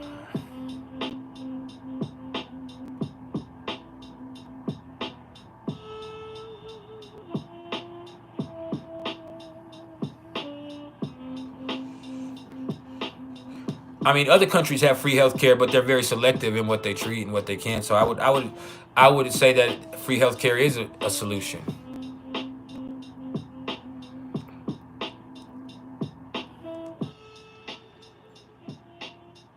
But I mean, when you want to talk about and you want to get into conspiracies, before I even get into the priceless top 10,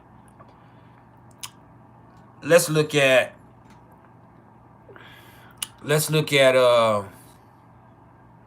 what COVID-19, which they do anyway with cancer and before cancer with the threat of HIV. But what they did with, in my opinion, with COVID-19 is first of all, they tried us. So they released something, whatever it is, on us as people. And then if you didn't get it naturally, what they're going to try to do is force you to get it put in you anyway through a vaccine. The vaccine is just the virus. I mean, if that's what a vaccine is they're putting the virus in you so you can build a natural immune response to it. But your body doesn't build a natural immune response to it. And so the problem with that is whatever they did, they developed it. Either they had it ready and that was the whole plan the whole time, or they accidentally released this virus and then they created all of these vaccines using these chemicals that they did not know were going to have a certain effect. Now, all of that affects the healthcare industry because these vaccines could easily be carcinogens. For people like myself, who I myself had to, I took the Johnson & Johnson, which is the cheapest and the dumbest vaccine to take. But I was tired. I had got it 2 or 3 times, and I let myself get scared into it. You have to think Johnson & Johnson is getting sued because their fucking baby powder is giving people cancer. So why the fuck would you? And I should have thought about it then, but I didn't. Why the fuck would you take some type of medicine from them or vaccine from them that they have not had the appropriate time to test and what it does to the human body over time? Plain and simple is even if the vaccine is the virus is the virus and the vaccine was the vaccine, what they did was they created something without the proper regulatory foresight on it. And so they can't test it over what it does over years and what it does to the human body over years. But I also have a suspicion that what it is also is something that attacks certain genetic markers in you. So that's why you have so many people with cancer. Cancer is already a problem in an industry in itself. They have a cure for cancer. They could probably develop a cure for cancer, but that would not help the pharmaceutical companies.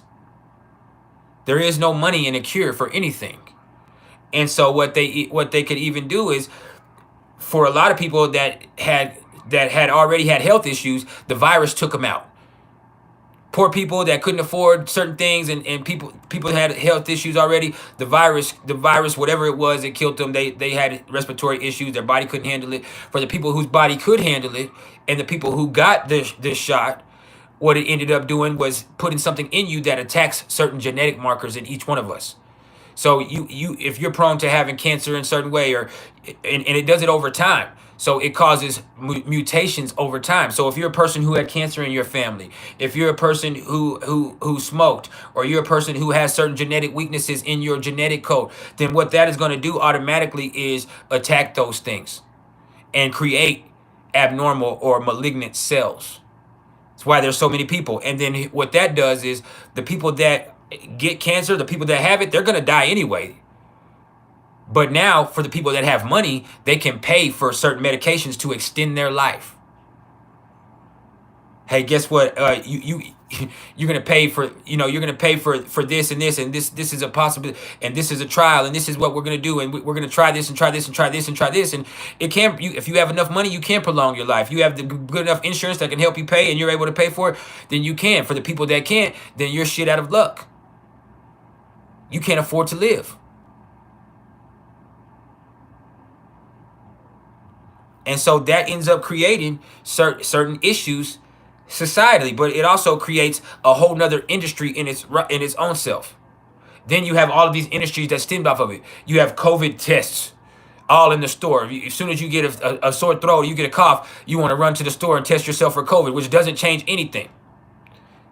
You don't run yourself and test yourself at the store for fucking sore throat, for strep throat, for the common cold.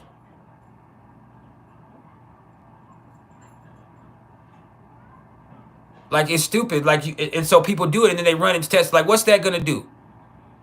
What the fuck is that gonna do?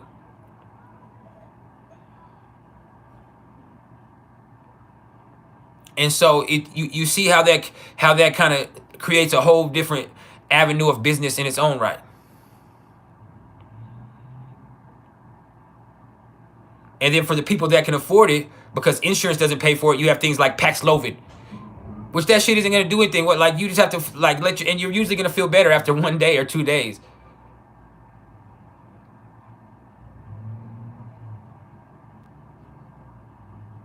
But that's what you see kind of come about.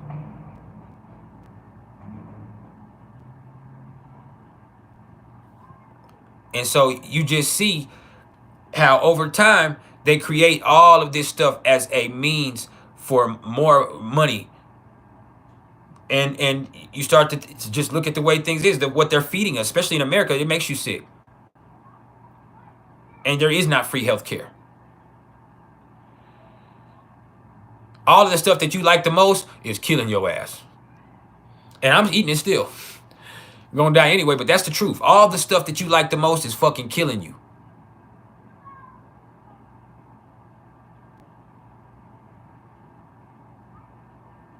The stuff that's supposed to be healthy for you is fucking killing you. Gatorade, fucking killing you.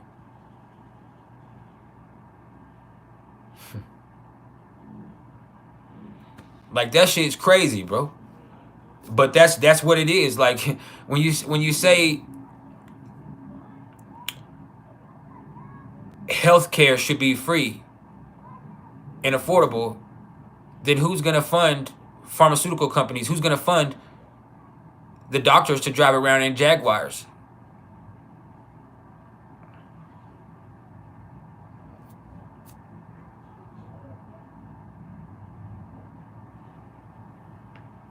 Plain and simple.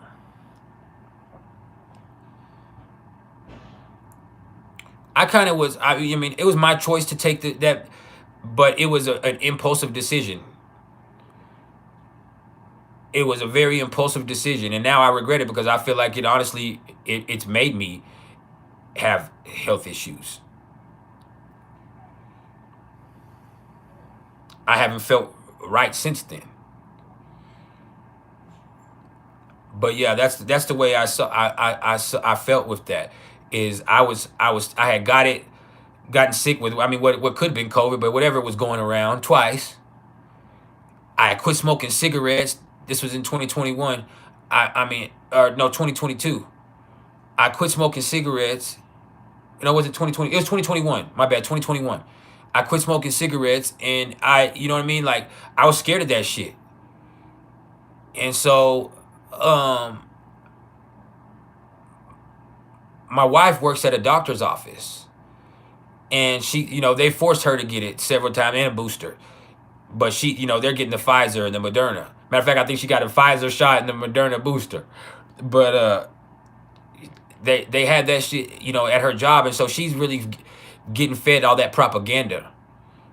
And so when she came with it, is more or less like, man, I got sick twice. She done got me sick with this shit, and like, I was like, man, you know what? I was going in Walmart, and they're like, hey, the COVID vaccine is free.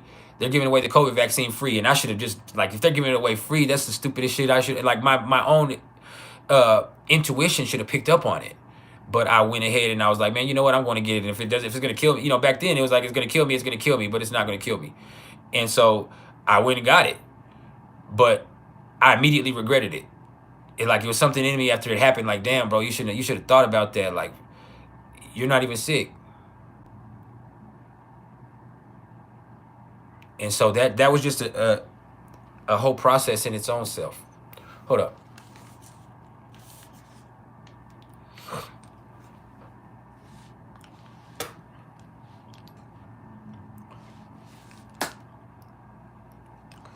But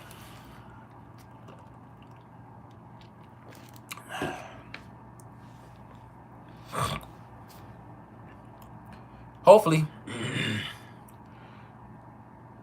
Whatever's wrong with my throat is something serious. Shit. Whatever it is, I gotta go to the ear, nose, and throat because I've taken antibiotics, 3 different antibiotics, and that shit has not fucking helped my throat.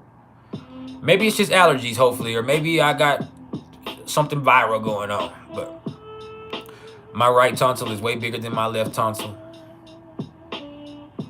It stays inflamed. I have postnasal drip, so that can explain it. I might just have allergies, like I said, and it's just constantly, it's more on that side. But, no, I have a spit bucket right here. There's a trash can right here. I'm at a desk. I didn't spit on the floor of my fucking house, you fool.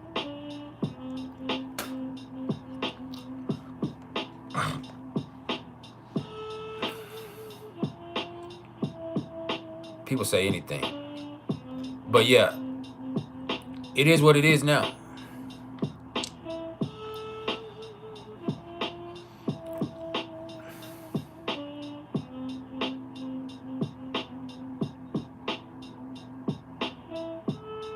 So, damn, who has massive hip joint pain?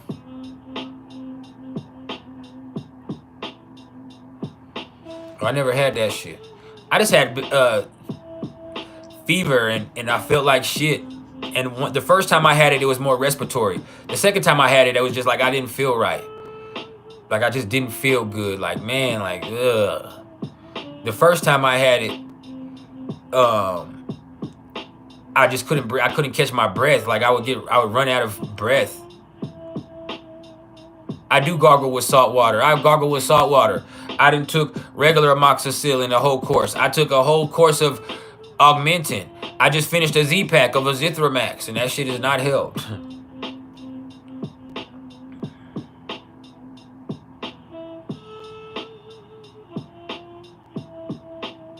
But yeah, that shit, I never lost my, with COVID, I never lost my taste or my sense of smell.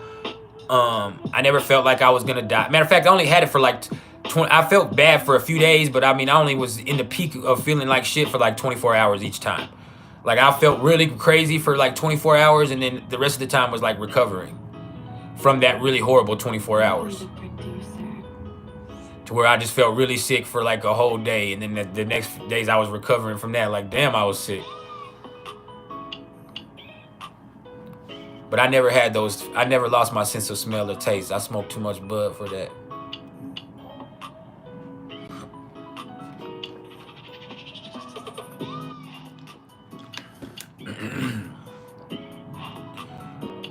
But yeah. Y'all ready to get into the PrIcElEs top 10 most misunderstood placements. Now, before I get into it, I want y'all to understand. There's so many more placements than this that could be misunderstood. I only could pick 10 of them. So I made a top 10 list out of 10 of the most. But this is probably not the top 10 most misunderstood, because there's so many, and it really is up to the person who's interpreting on how much they misunderstand these placements. Because I understand everything pretty well. I'm talking everything. Hold up.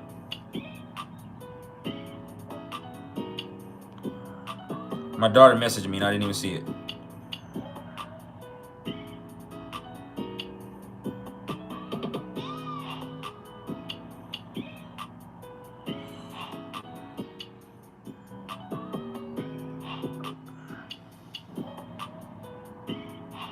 Just a second, I gotta text my daughter, just a second.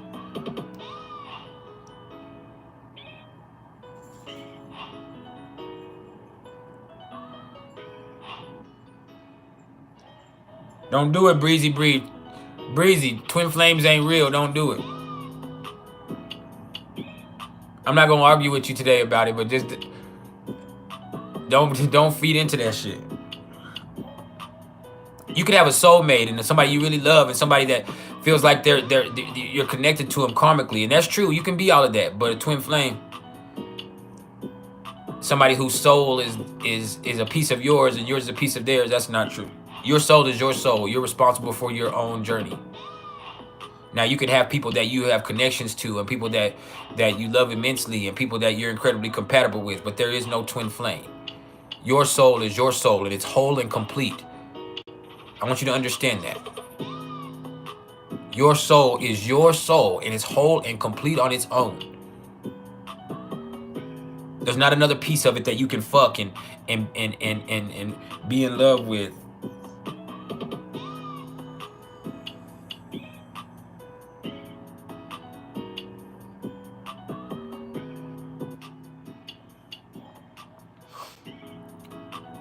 If you're gonna honor, hey, Cherie, if you're still here, if you're gonna honor that price, just send $20 more. Oh, you did. You sent 28. I got you. Appreciate it. I spoke too soon. I got you. Oh, let me text my daughter, y'all. Hold up.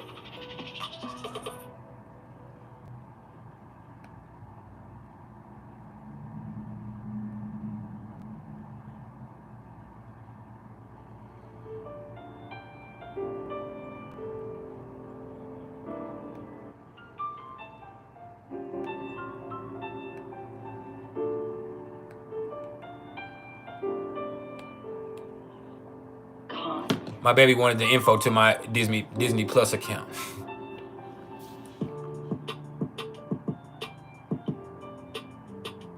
But yeah, man. I mean, there's stuff that it could be other than something malignant, but I need to get that shit out of there and biopsy. That's why I'm trying to raise money so I can go to the fucking ear, nose, and throat, and so I can get this hernia operated on.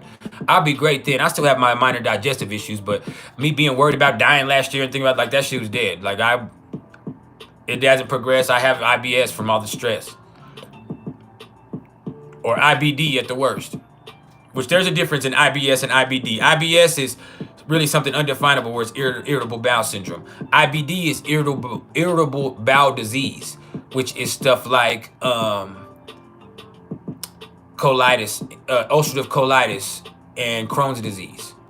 Those are two forms of IBD. Then you also have diverticulitis. But I just have fucked up. Now those are conditions that you have to keep a watch on, and at some point you're gonna have to get a colonoscopy on. But though that's not killing me. Me worried about that killing me like I was for the last year, like for all that time last year. That's a dead issue. But I do have to be very careful with this throat issue.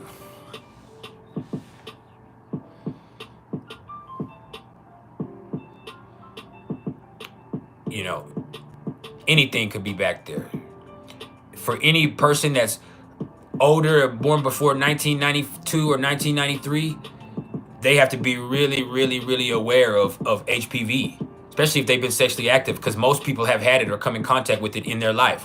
Really, 80% of people in the world have come in contact with HPV. There's people that have the vaccine, but most 80% of people have come in contact with it.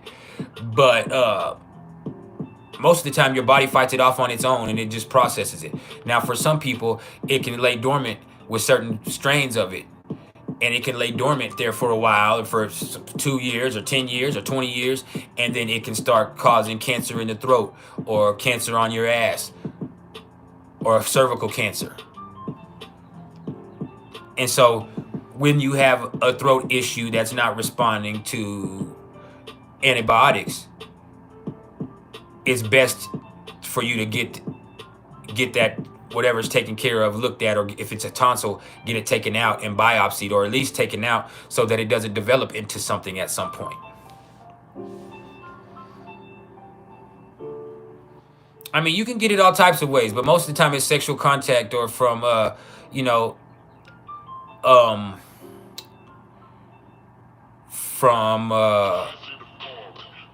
using towels or hot tubs or something. Like it can live in those type of environments, but most of the time it's sexual practices.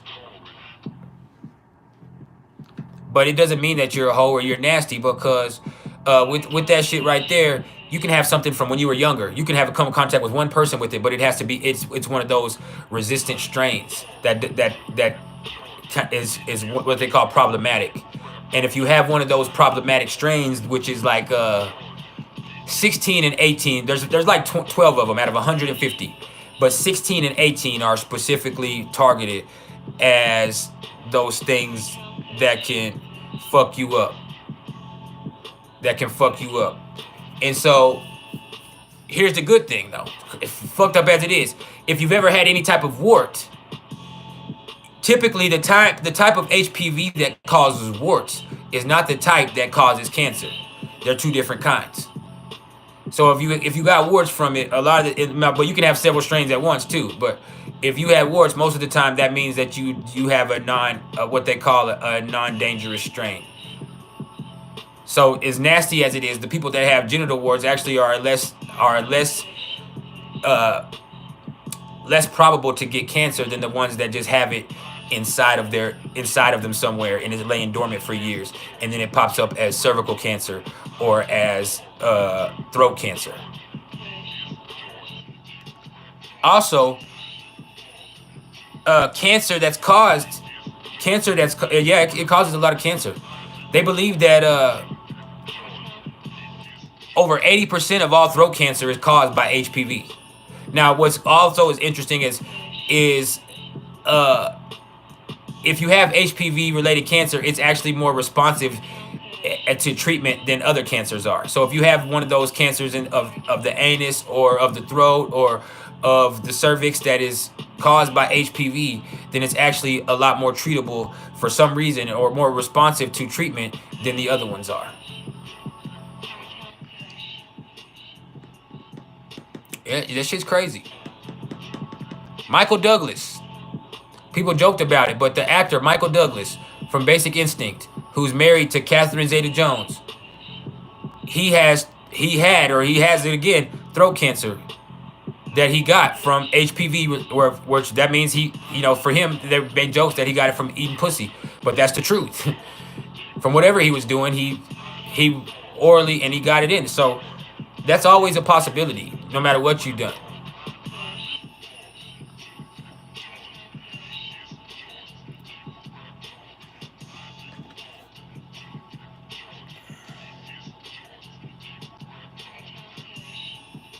So yeah,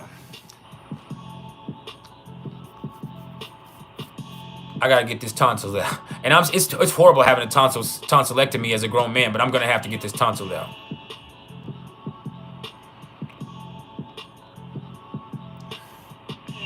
To be on the safe side.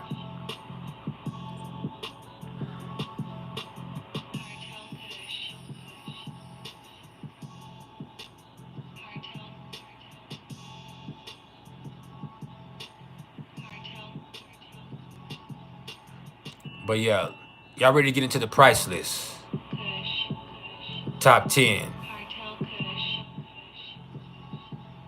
most misunderstood placements in astrology. Well, yours are gigantic, but the problem is, if it was both of my tonsils, I wouldn't be worried. But it's only one of my tonsils. They offer it. My wife is getting her tonsils out. She's choosing to get her tonsils out in June, which is stupid to me. We've argued about it. Like, please don't, like, but yeah. But that's the problem, is I only have, the problem is if it was both of my tonsils, it wouldn't be a big deal. But the fact that it's one of my tonsils that's bigger than the other one and more inflamed than the other one, that's an issue. That's something to take, that might be, that I need to look at.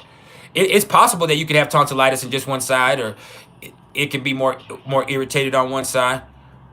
But that's something that you need to pay attention to.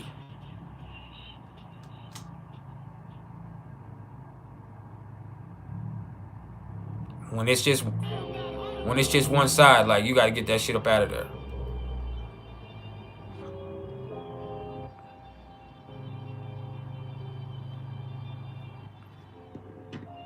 So that's what's scary, is that it's unilateral.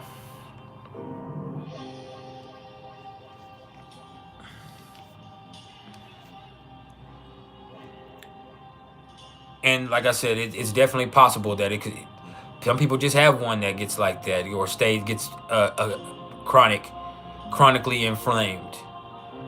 But when it's one of them, that's something that they're gonna tell you that you probably need to get biopsied. And as scary as it is, that's just truth. That's just truth.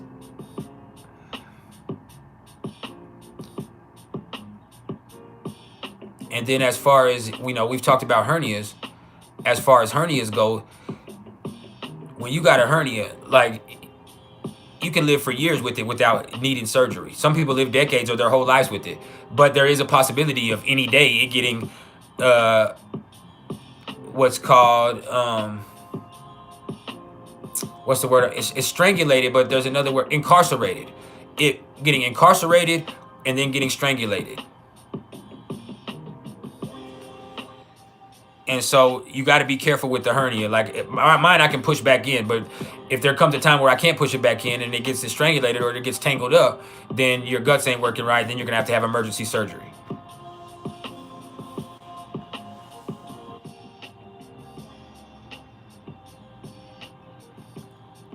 So you just got to look at that shit. Like, I got a lot of shit going on that I have to take care of, but it's because I'm scared of it.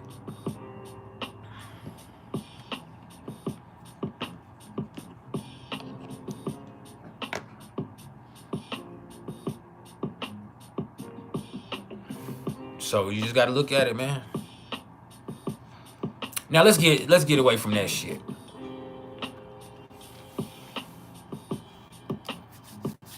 But that's why,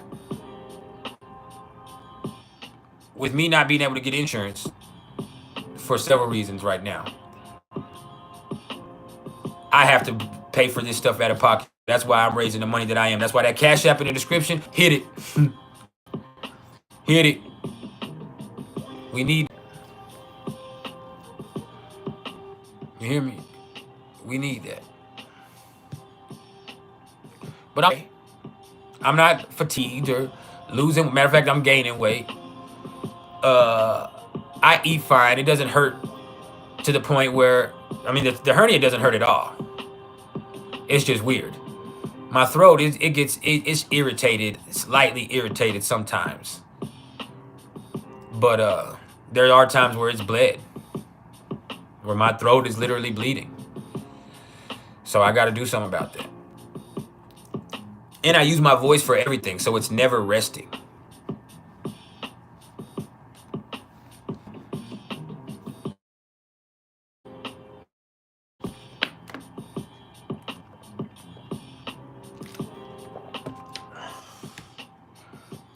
We good though.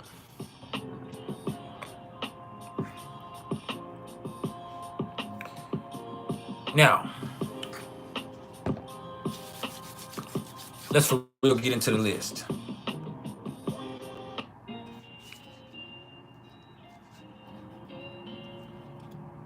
I hope I am. I hope I am. Spirit has told me I am, that I'm supposed to. But, I mean, if I don't, that's part of the process too.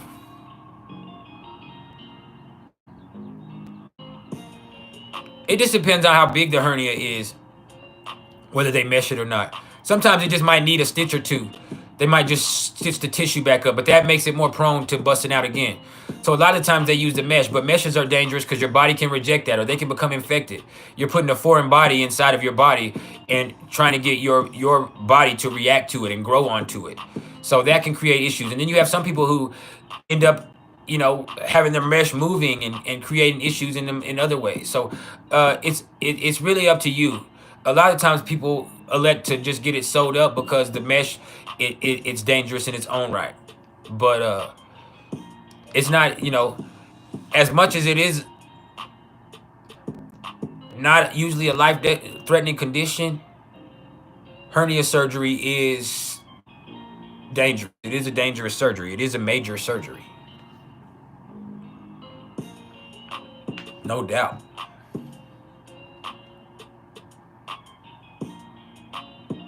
Alana, I do mess with honey. I drink a lot of honey. I eat honey. I drink turmeric and ginger tea with honey. I gargle salt water. I have fucking benzoate fucking whatever that shit is. Mouthwash in there. I have all types of shit. It just doesn't help. I gotta get that bitch out. I mean, I get local honey. I get honey. I get organic honey.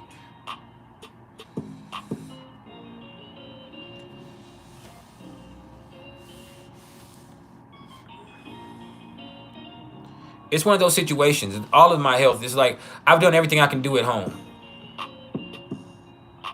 I'm gonna have to, and it's only getting worse. I'm gonna have to go to get actual medical help. Even though the antibiotics I'm taking, I'm going through a telemed with them. I'm not seeing a real doctor. I'm just going through telemed and I'm talking to them without having to go get tests done and shit. So I'm talking to them and they're sending me medication.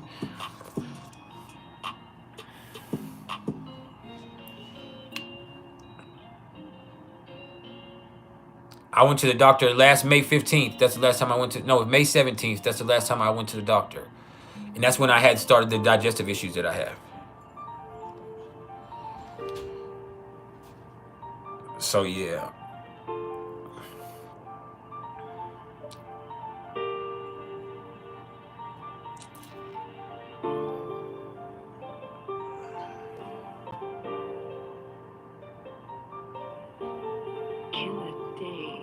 Yeah, I know Tina Claire Marie. I mean, I don't, but I don't, it is what it is. Because whatever it is, it's not responding to. Thank you for the positivity, Heather. But yeah, it's not responding majorly to the antibiotics. It's gotten a little smaller. But I've taken all types of antibiotics. I got doxycycline in there too, just in case. But I'm just not gonna take any more because I don't want to get C. diff, and it hasn't worked. Now it could also be allergies. Like I do have post-nasal drip, and I do struggle with that every day. Could be cobblestone throat. But in order to know, you gotta know.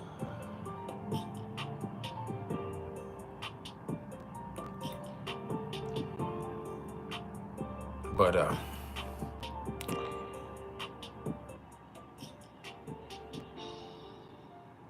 I just gotta, I gotta cut it out. I've taken too many antibiotics. I'm not doing no fucking watermelon fast.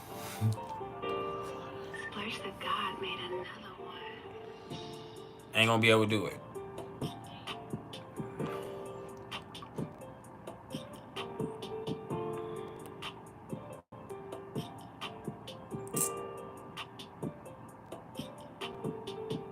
Thank you, Star.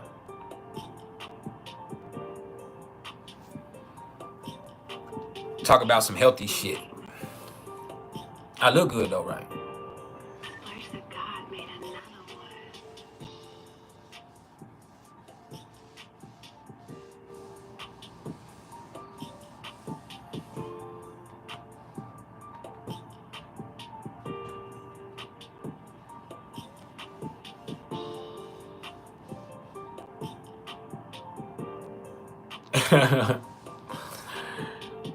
We good though.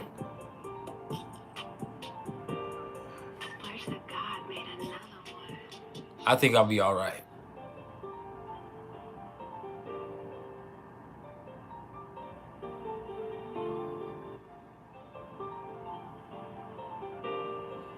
Little kid shit. Define little kid shit.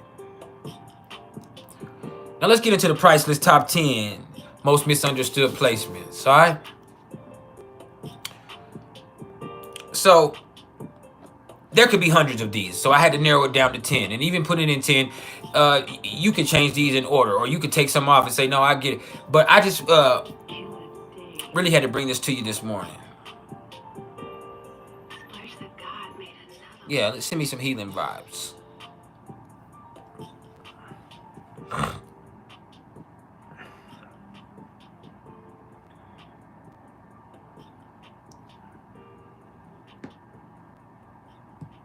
Thank you. Thank you.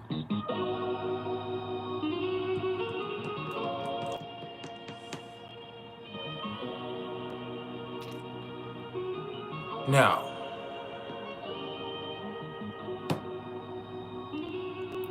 number 10 on the list of the PrIcElEs top 10 most misunderstood placements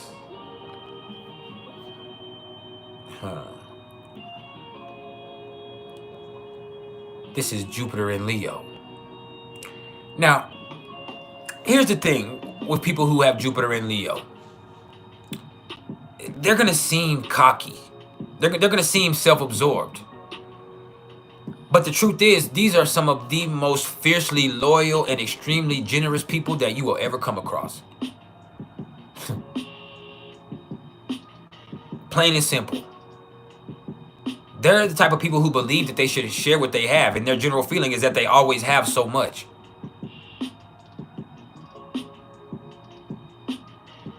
You hear me?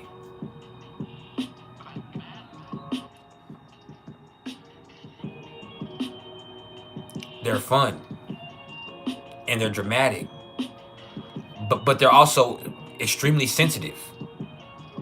Their ego is easily bruised. They have very high standards, so they're easily disappointed. And that means when it boils down to it,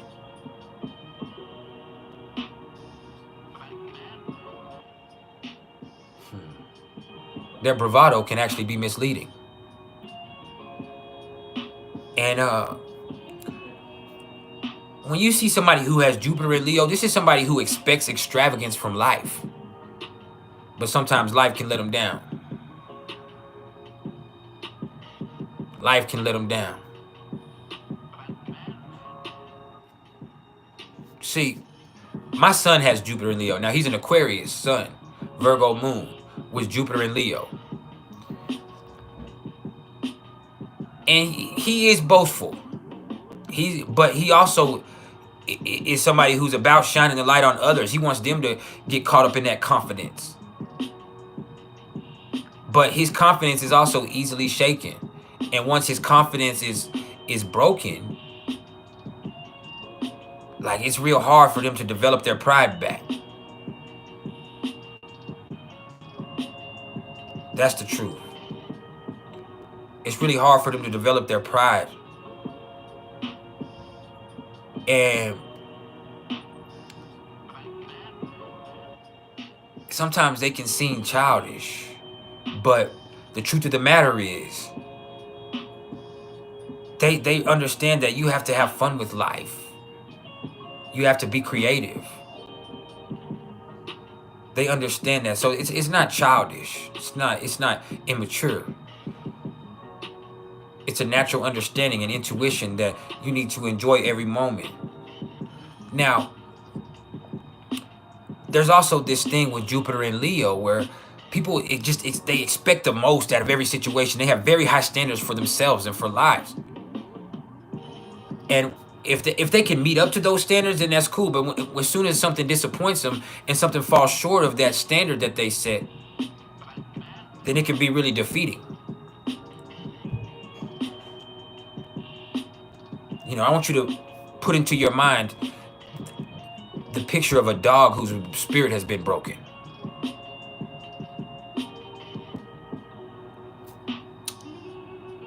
See, dogs live life a certain type of way. If you pay attention to a happy dog and a dog that's strong, they approach everything courageously.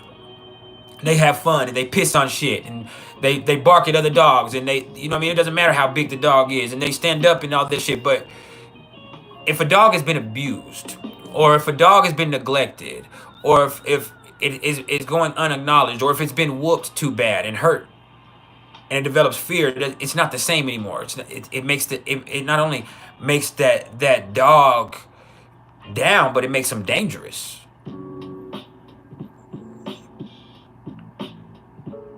I want you to look at that too. It can make the situation dangerous. So when you see people with Jupiter and Leo, a lot of them are misunderstood because they seem like this blossoming confidence. But a lot of the times that's just a misleading bravado. It hides a deep sensitivity and an innocence. And just because they believe in themselves doesn't mean they don't believe in you. They want you to believe in you. These are some of the most loyal and generous people that you'll ever come across. But they expect the world to return that same thing, and that usually leaves them disappointed. And that's why Jupiter in Leo is number 10 on the list of the PrIcElEs top 10 most misunderstood placements in astrology.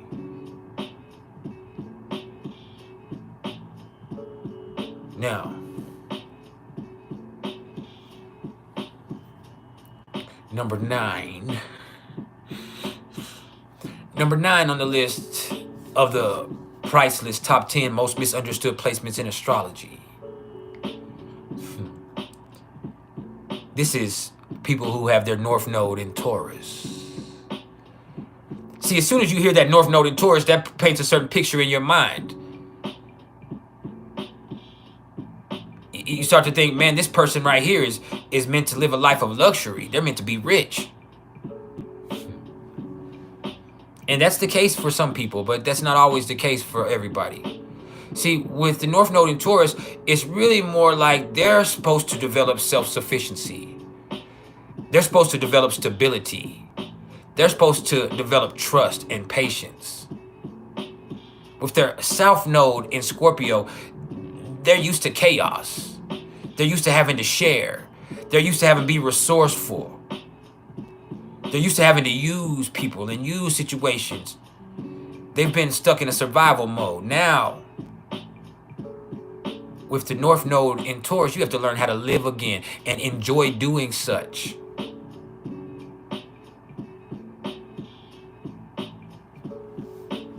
And that's a concept that's hard to embrace.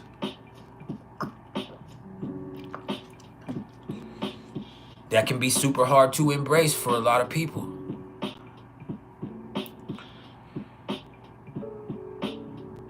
Now, it can mean prosperity,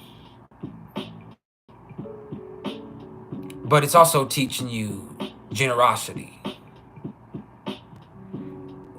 With the North Node in Taurus, you're here to develop your self-sufficiency, your self-worth, your self-esteem. You're here to learn how to be a more stable person, to become more comfortable with yourself and your own presence. You have to develop trust in life, in the universe. See, Scorpio doesn't trust. Taurus, you have to develop trust. And if you're not going to develop trust in the environment or in other people, you need to develop it in yourself. And you have to be patient and do that. It's to develop values also.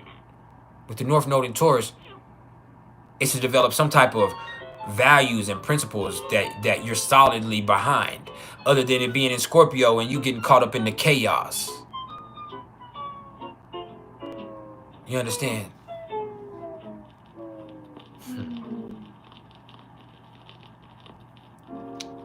Having the North Node in Taurus, it seems like it's telling you, hey,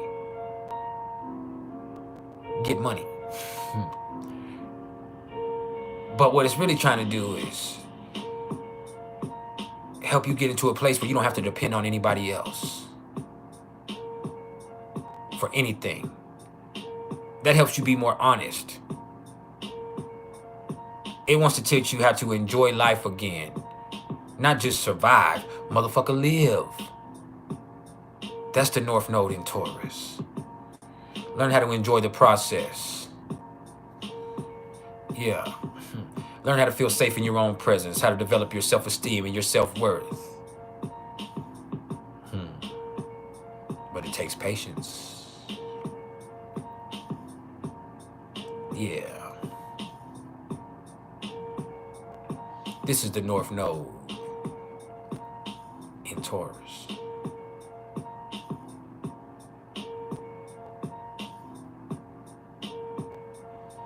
And the North Node in Taurus is number 9 on the list of the PrIcElEs top 10 most misunderstood placements in astrology. When you see the North Node in Taurus, it doesn't mean that you're meant for a life of luxury, although it can. What it really means is you're here to develop your self-sufficiency. You're here to develop your values. Patiently develop principles. Live a purpose-driven life. seek stability, establish something worth having, enjoy the process of doing such. Yeah.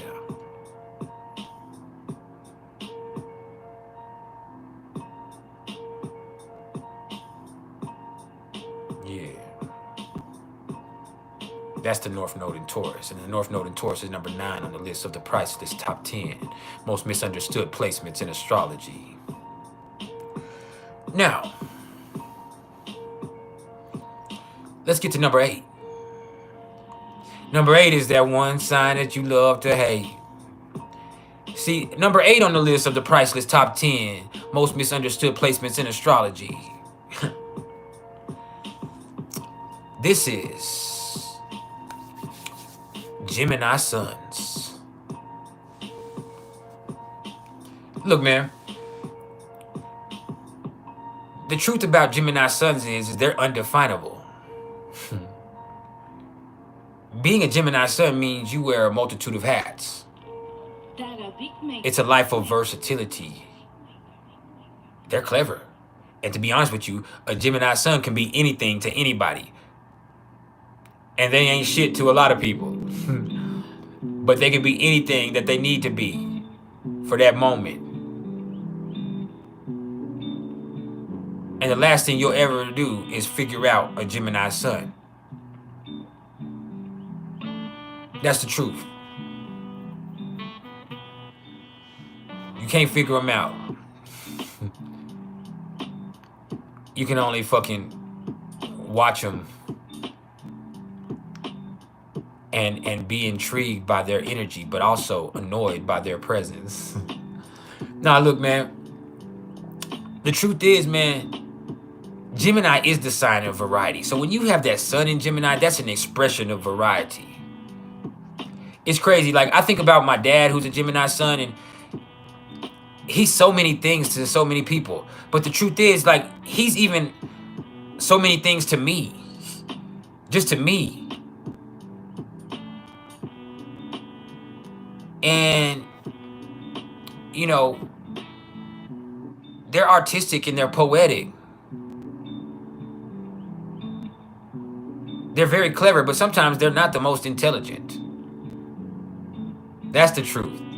Other times they are. And the intelligence that they have comes in a multitude of ways. Sometimes it's not book smarts, although sometimes it is. Sometimes it's street smarts. Sometimes it's emotional intelligence. You might find a Gemini sun who can't read, but they know how to fix a car with their bare hands like it ain't nothing.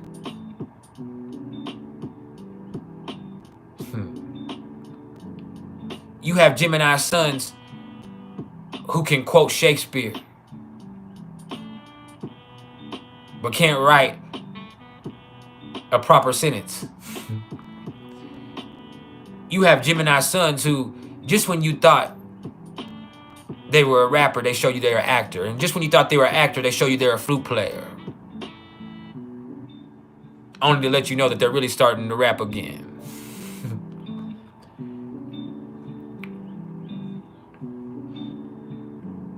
These are people who know a little bit about everything. But they know a lot about nothing. A jack of all trades, a master of none. That's the truth. They're a master of wordplay. And the thing is, like, as soon as you think one thing about a Gemini sun, they're going to show you a whole different polarity of that. Purposefully. I know you didn't think that. Let me show you what this is. That's an expression of their creativity and their intelligence. The truth is, Gemini suns are misunderstood because they don't want to be understood. They like to keep the world guessing. They have a mischievous energy to them that knows that they lose their competitive edge once you figure them out. So in that, they make sure that they let their expressions be undefinable. This is somebody who can be anything to anybody. But I guarantee you, they're not shit to at least somebody.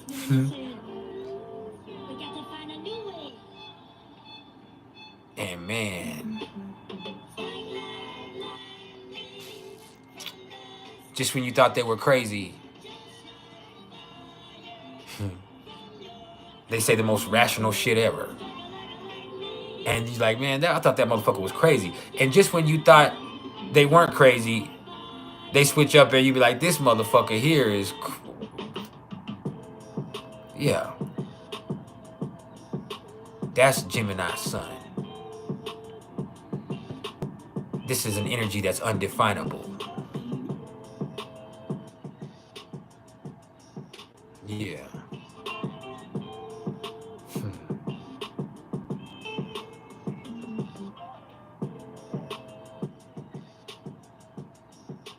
Yeah, but here's the thing. With Gemini suns, you might not can tolerate them for very long, but there's going to be something in them that you like. My dad is an abusive person. He's a user. He's a liar. He's a manipulator. But he's also fucking... There's just something about him that you can't fucking hate. Like, there's something about him that you like. He's funny. He has a career. Like, man, like... You catch yourself resenting yourself for entertaining that energy. Like that's a common occurrence when you're dealing with Gemini suns. Is a lot of times you'll resent your interactions with them because it's like you didn't get the best of that. Like you were supposed to have them figured out. You were supposed to fucking tell them about themselves. You were supposed to fucking shut their ass out. You were supposed to tell them no, and you were supposed to fucking, you know, show them.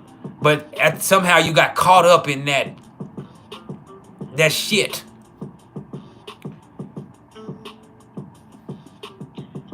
And you're like upset with yourself that you didn't accomplish what you wanted to accomplish, that you didn't win. You might not have lost, but you didn't win. You can't beat them. You can't beat them. And there's something about you that kind of likes that shit. A Gemini sun will make a pain freak out of you.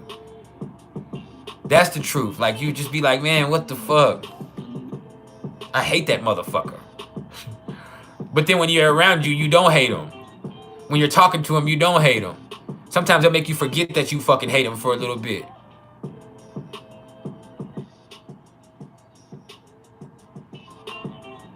But yeah, man, the motherfucking Geminis are interesting, man. They're completely undefinable. And that's why they're number 8 on the list of the PrIcElEs top 10 most misunderstood placements in astrology. Now, let's get to number 7. And number 7 on the list of the PrIcElEs top 10 most misunderstood placements in astrology. This is Mercury in Pisces. Say, man, with Mercury in Pisces, people think they're dumb. That's plain and simple. People think people who have Mercury in Pisces are dumb. Why? Because they live in La La Land. Like, are you even paying attention? Are you even present? Do you even know what's going on? But the truth of the matter is, people with Mercury in Pisces actually understand things that most people can't. They understand everything that's going on. They just have a hard time focusing that intelligence in one direction. When somebody has Mercury in Pisces, they have a natural understanding of things. But you understanding them is going to be hard. Like, I have my best friend that we used to do music, right? And we be in the studio. Now, I have Mercury in Leo. And we would be in there, hold up. We would be in there writing music. We'd be in there writing songs. And I would write my song, and I have a certain way that I, and I have Mercury in the 10th house too, but I have a certain way that I do things. I'm very proud of it, but it's gonna be something that's ordered. So I'm gonna have bars that you can read specifically. It's gonna have something where there's gonna be 16 lines or 16 bars, and it's gonna be legible, and you can read it and understand that's what the bar was and everything that was. But him, when you looked at his paper, it's just fucking chaos. Like, it's all over the place. Like, it's like you would not be able to read it. Like, you read it and you like the spelling is off on everything. Sometimes there's not even the whole word. There's just 2 letters or 3 letters of a word. There's definitely not any structure to it. But when it comes to spitting it, his shit is just beautifully put together. He just understands it naturally. When he goes in the studio, like, he can, you know what I'm saying? Even though you can't read it for shit, he's sitting there with it in front of his face like he's reading it, but he's spitting it. He understands it. Because he understands what he was trying to say. He understands, he doesn't need to see everything. He's kind of tuned into it. Now, you also have a thing where people with Mercury and Pisces can live in la-la land. It's real hard for them to be present. So you don't really know if they're paying attention or not. You really start to wonder, are they even picking up what you're putting down? There's this thing where somebody with Mercury and Pisces, you could be talking to them and you can start getting frustrated because it feel like they're tuning them out. And then you'll ask them, like, man, are you even paying attention to what the fuck I'm saying? Did you even hear me? And they can tell you everything that you said. Or there's a thing where they don't need to hear that. They're going to tell you what they thought you were saying before you say it. Now, they are incredibly emotionally influenced, though. That's the problem that makes things more complex, as with Mercury and Pisces. I mean, with Mars and Pisces. But with Mercury and Pisces, these are emotional thinkers. So how they're feeling in any present time is going to influence the expression of those thoughts. But you also have to understand how they're feeling is not just how they're feeling. There's also other things that are influencing that, because it's Pisces. There's no boundaries to it. So there's things that they're picking up from in the environment. There's things they're picking up from what you're inferring. There's things they're picking up from intuition. There's things that they're picking up from other things around them. So there's all this stuff that they're picking up on. And so in certain instances, it creates confusion. But in other instances, it gives them a certain sensitivity that makes them a lot more understanding of things than most people ever could be.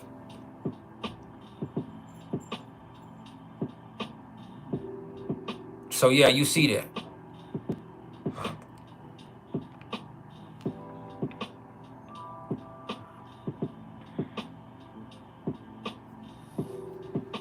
It's a trip.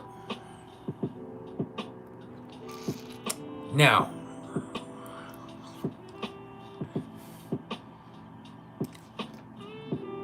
that brings us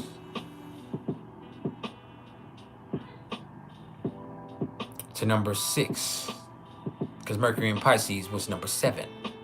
Number 6 on the list of the PrIcElEs top 10 most misunderstood placements in astrology.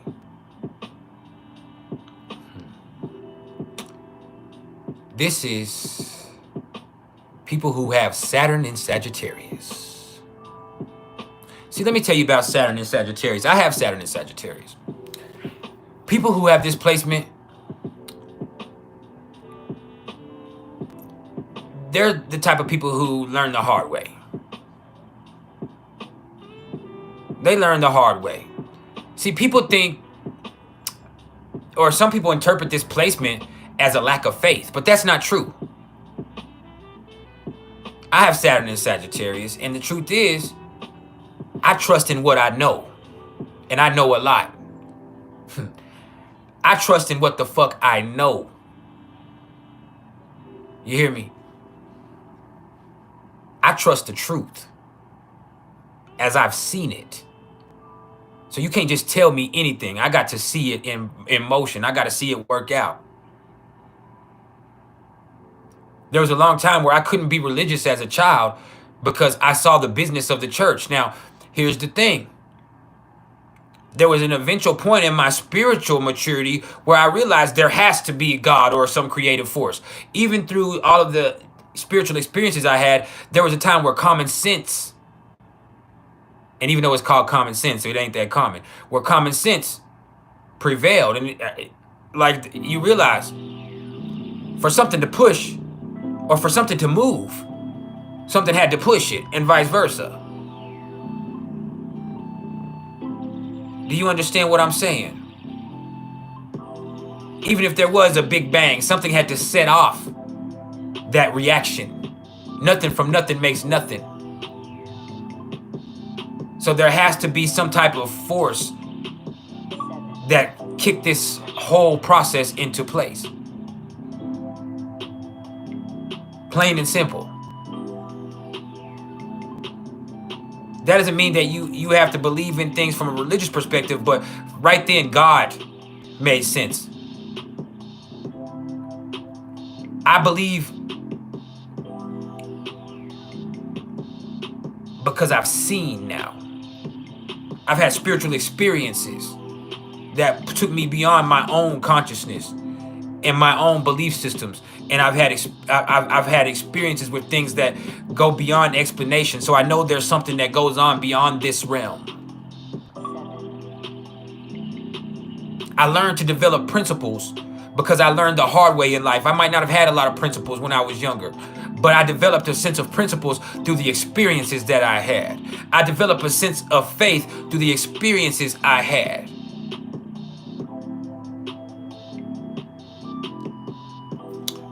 Now, this can also be interpreted as somebody who's pessimistic, but this is one of those situations where you're real. You do have to learn how to see things positively, but you have to learn how to look at that from an objective perspective. That means separating what you want from the mix, and that's hard for us to do as humans.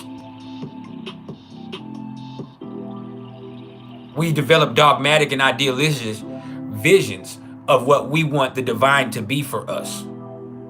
But that's the problem with humans on earth and things that go beyond this plane, is we are trying to process this with a human brain.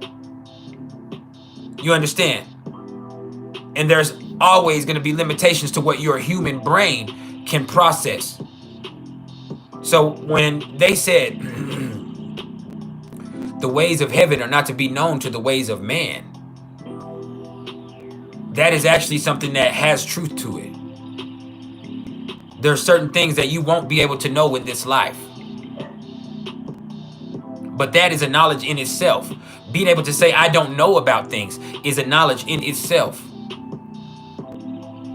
And so you have to start to learn how to take faith in the things that you know, in the things that you've learned, in the experiences that you've had, and the acceptance that there are some things that you cannot know right now. And the acceptance that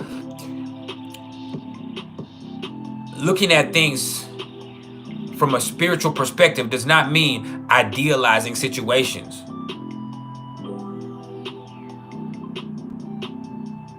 That's the truth. The truth is the divine is much more encompassing than your human brain could ever fathom. Reality and truth are something that you know. That's something that you know, but you choose to idealize other things. It's like finding a way for you to believe. And so with Saturn and Sagittarius, a lot of times it seems like the people that have this, that they're pessimistic or that they don't have any sense of spirituality, but we're really some of the deepest spiritual people that we have because we've developed a real wisdom that comes from experience. I don't just believe in God. I know there's a God. I know it. It might not be the God of your definition because I don't get caught up in all of those foolish rhetorics. Understand that. I know what I know, and I don't try to look beyond that. I know God is love, but the love that God is not the love that your human body can even begin to fathom. Because when you think of love, you think of it as two ways. You think of love as somebody giving you something that you want, or you think that you need, or somebody taking care of you, guiding you, protecting you, all that shit. That's why we say God is guiding us, God is protecting us, God is saving us, God is doing this. But what it really is your belief in that practice that's doing that for you. That's the truth.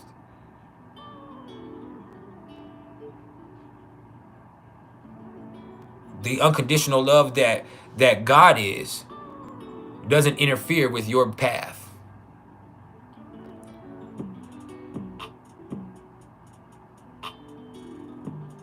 That's the truth. You do have guides and family and intuition and a higher self. All of that stuff is true, but that's a part of your team. That's a part of what you look. Listen, when you think of divinity, or when you think of God, you think of some big man with a white beard in the sky orchestrating everything and sending you a smile. But you have to understand, this is a force, this is an energy, this is something that is beyond what your human brain can explain. That's the truth. And Saturn in Sagittarius is one of those placements where you develop a real wisdom because you go through some real shit. You develop real principles because you go through some shit in your life. You learn some tough lessons. I used to be a cheater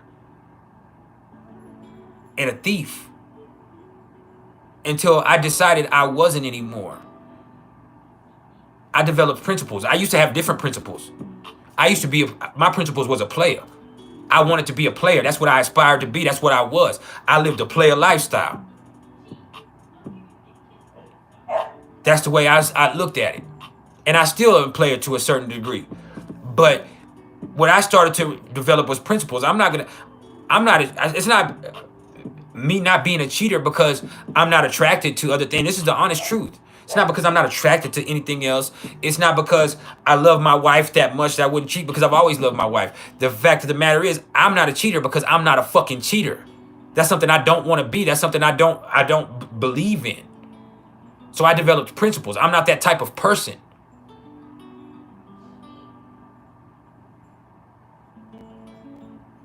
I believe because I know. So with Saturn and Sagittarius, you kind of get people that they get a bad rap. The people who have this placement for having a lack of faith. But what you develop into is a person of faith, a man of faith. Because you get what faith really is. You really start to be able to put these lessons that you have into perspective, and it gives you a certain big picture of how things play out for you.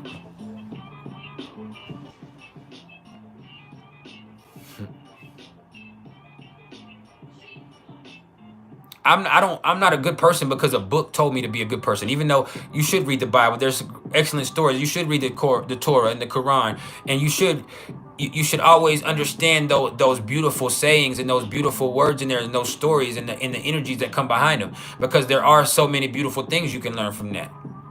I want you to know that. But I've developed real principles of living. When I say I'm not religious, I'm spiritual, that's not me condemning your religion.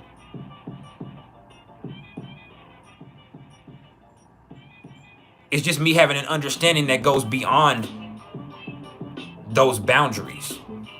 I see the big picture. You feel me? So Saturn and Sagittarius trust what they know, and they trust in the truth. that they've experienced. And that's why they're number 6 on the list of the priceless top 10 most misunderstood placements in astrology. Now, let's get to number 5. I'm talking fever in the funk house. Number 5 on the list of the priceless top 10 most misunderstood placements in astrology.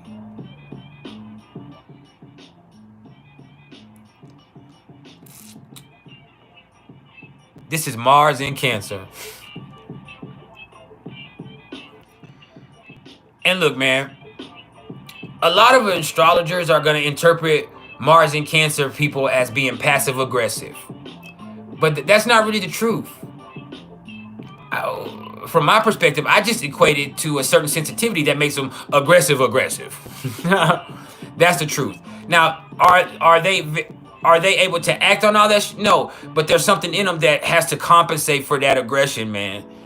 Like all that fucking sensitivity, man.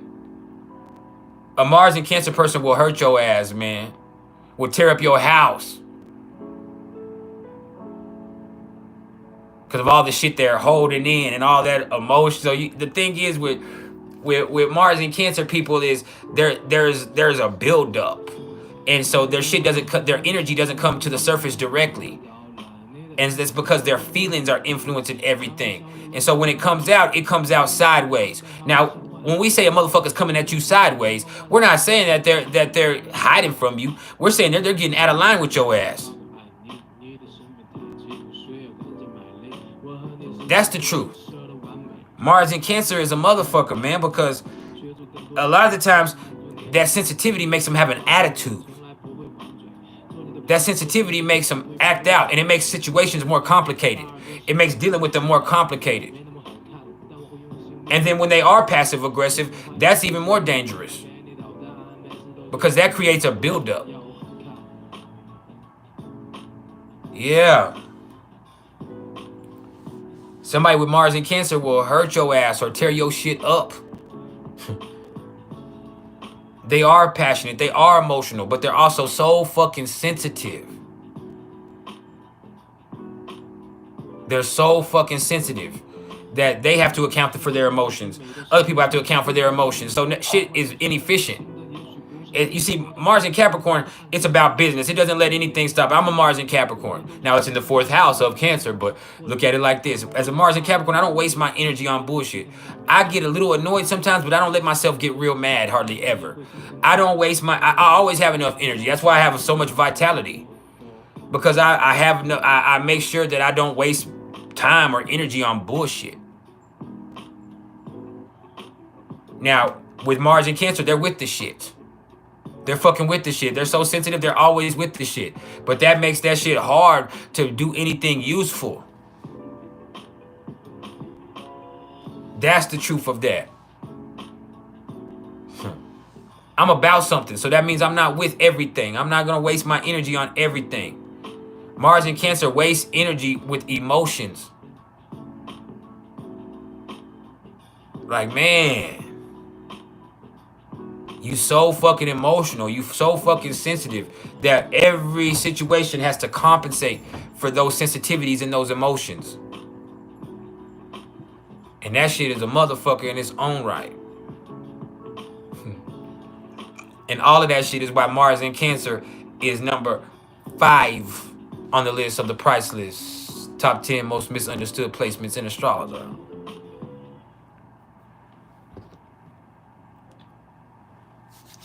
For real, for real. For real, for real. Now,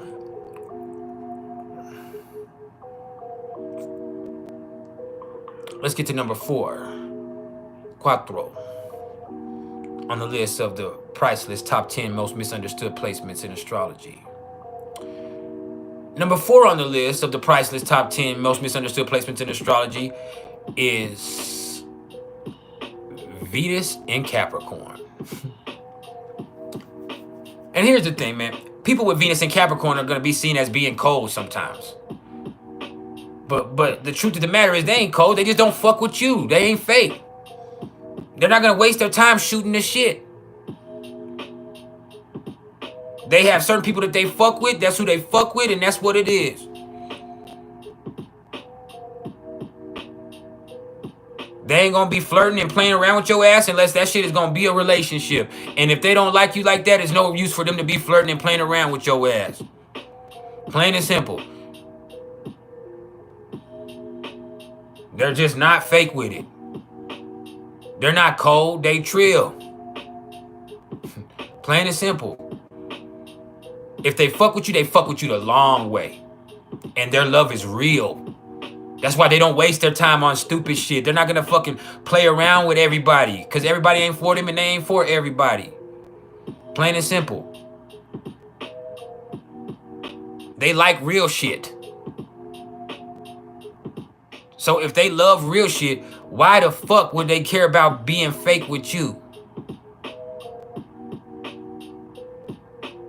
They ain't got time for bullshit. Plain and simple.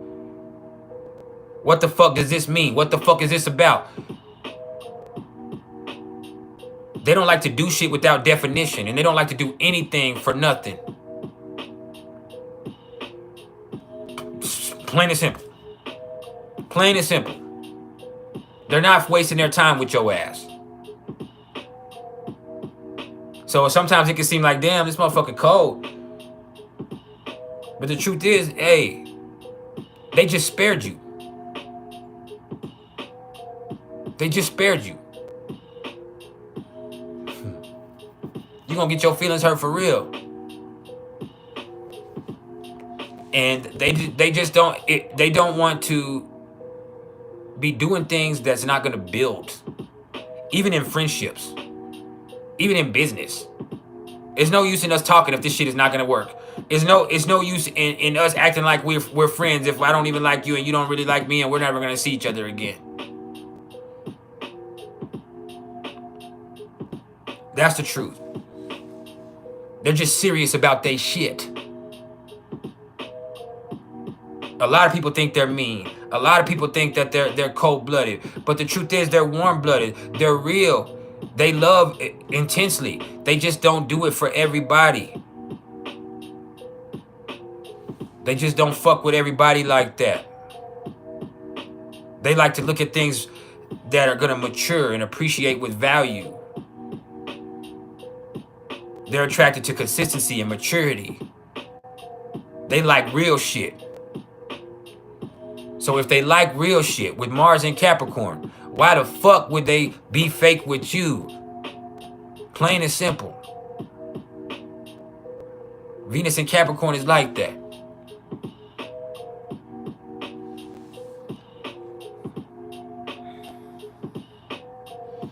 It's no point. It's not even about being mean. It's just about being real.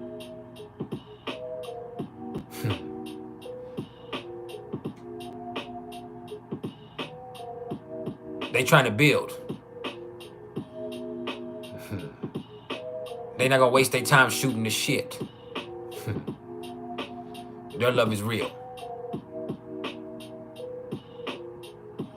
What's the point of this interaction? Okay, well, if there's no point in this interaction, we have no use interacting. If this is not gonna be something that's productive, then it's no point in us even fucking around. If we're not gonna be serious after this, then I don't, you know what I mean? I ain't got no time for it. And you have to look at it where they want things that are gonna benefit. Like even in certain situations, they might use somebody. That's the truth. Venus and Capricorn might use somebody, or they might, because this is a benefit. But if it's not a benefit, what do they say? If it's not beneficial, it's artificial. And that is the motto of Venus and Capricorn. They real with it. And maybe that can seem cold, but the truth is, that's out of love. And that right there is why Venus and Capricorn is number 4 on the list of the PrIcElEs top 10 most misunderstood placements in astrology. Now, let's get to number 3. 1, 2, 3. Number 3 on the list of the PrIcElEs top 10 most misunderstood placements in astrology is actually another one of my own placements. And it's not just because I put them, but it's just because this is how it fell. And that is Libra ascendants, or people who have Libra as their rising signs, however you want to express it. See, the thing is, Libra ascendant people are polite and cordial. They're gracious hosts and grateful guests. But contrary to Venus and Capricorn, that don't mean that they like you. They will be fake with you. They're just polite. They're just cordial people. They just believe in being polite. That's how they present themselves.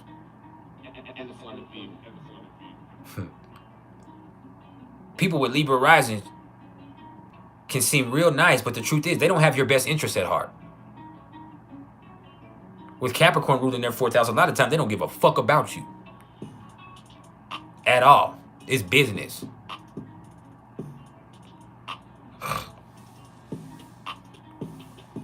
It's business. And with Aries in the 7th house, don't bring it up out of me, and I won't bring it up out of you. But it's there. It's there. That's right. We like to incite. Libra risings can be really manipulative. They want to manipulate people into doing stuff for them, taking action for them.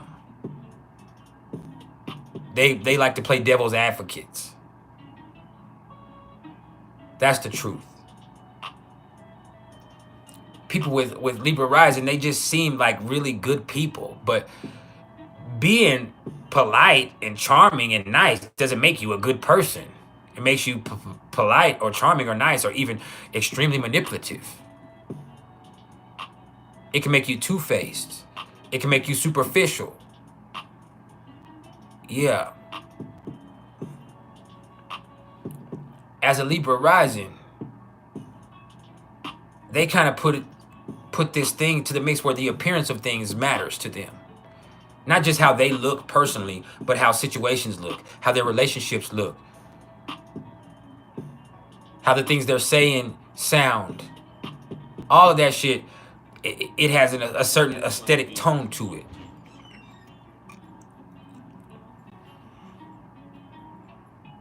All of that shit.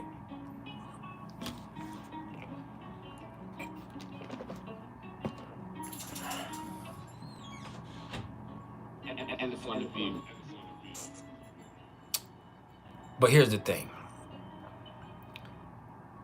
People look at Libra risings as being very tolerant people, but with Aries on the 7th house, they're really not tolerant. They just know how to put smile in your face and at the same time be ready to take your place, or they want to motherfucking erase your motherfucking ass. That's the truth. Never forget that Libra is cardinal, and with Libra on the rising sign, this is just an appearance. They might want to avoid conflict, but they're also attracted to conflict with Aries on the 7th house. They try to avoid it, but they're attracted to it. They incite it. They create it.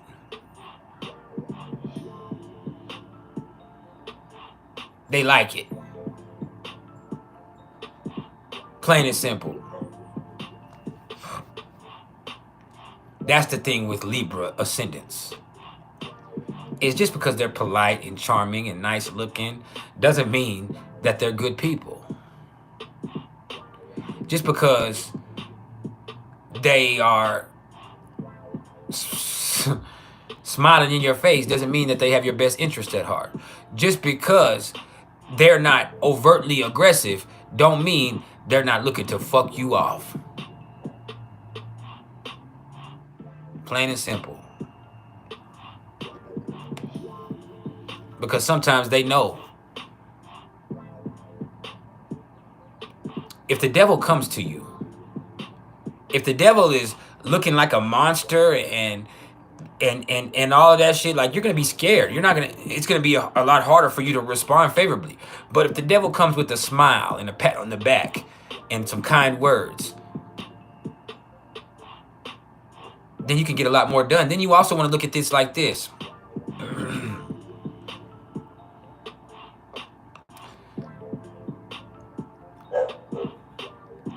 Libra risings, they want to try to push buttons. They like to know people's triggers.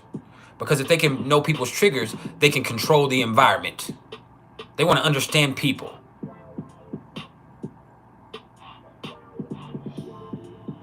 They don't have to be the most physically dominant person in the room. What they have to do is be best friends with the most physically dominant person in the room. Be somebody who's indispensable to the most physically dominant person in the room.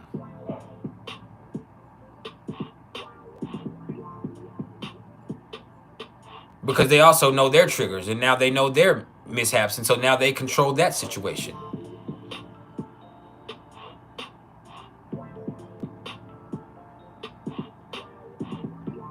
See, that's Libra rising. We're everything, but we're also fucked up, like a lot of these placements are.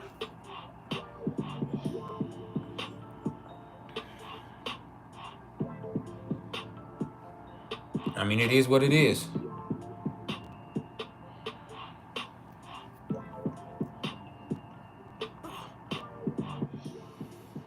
That's right. There's good and bad in every placement.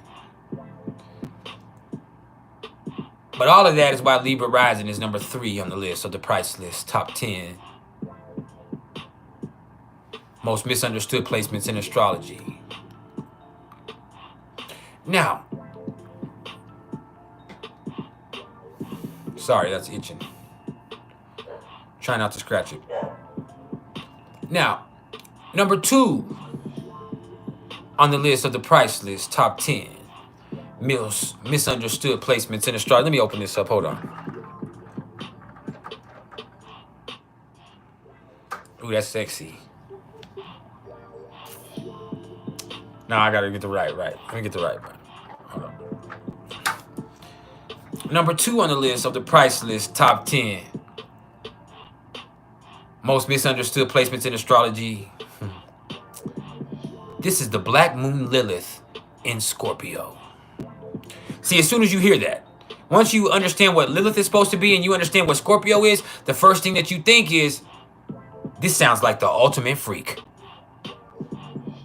This sounds like the ultimate freak. And in some cases, that's true. They use sex as a means of control. And that's actually a manipulative tactic that a lot of people use. They use sex as control. I want you to understand that right there. Sex as control. Right? But here's the truth of the Black Moon Lilith in Scorpio. A lot of the times when you have the Black Moon Lilith in Scorpio, you've been abused. So you have a hard time opening up in that way. You can even have sex with people, but you have a hard time having true intimacy because you don't trust. You've been used. So you've learned these tactics to how to use other people. Sometimes the Black Moon Lilith in Scorpio can be that abusive gift that keeps on giving, or even in the 8th house. But in both expressions, it's the people who they'll have sex with you to keep you from really getting to know them. They'll have sex with you as a means to control you because that's what they were taught.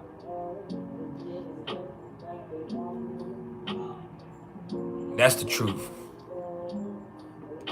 And it's that simple. A lot of the times, when you see the Black Moon Lilith in Scorpio, you think about this nasty and passionate person who can't control their sexual whims. But when the truth is, a lot of the people that have this placement, they have problems with intimacy. Sex is something that's really dirty to them, and they might use it in their life, but for them, the whole thought of it seems exploitive. They have a darkness inside of them, a void that's been created, and sex can't sate that. No. They don't trust.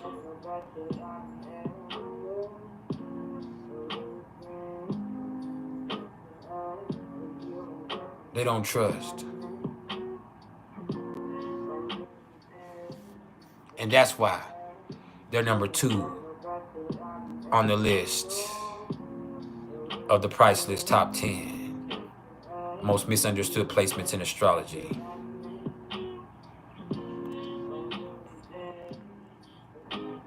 Balboza, mind your business.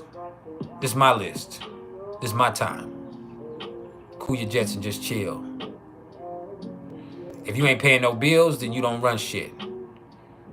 If you want to send some money to that CashApp best pin right there or something, I would definitely move faster for you. But if not, hey, cool out, baby.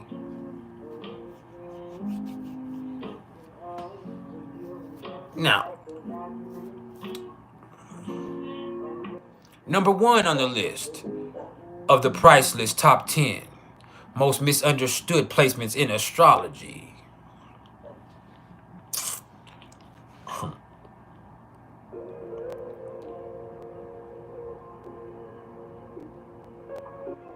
This is Aquarius moon. And oh man, where do I begin? When it comes to Aquarius moon people, they're really kind-hearted people. A lot of them are great people. So you can get the misconception that they care about you personally, but they don't. And sometimes they're nice people, and they'll do anything to help you, but they'll do anything to help anybody. They don't care about your feelings personally because they don't even understand emotions. That's the truth. And a lot of times, with them not understanding emotions, a lot of times Aquarius moon people have a hard time understanding themselves. They'll help anybody. They're not bad people, but they don't really know who they are. It's hard for them to express how they truly feel.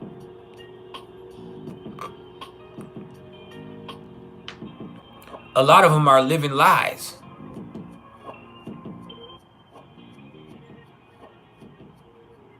That's the truth. My best friend is an Aquarius moon.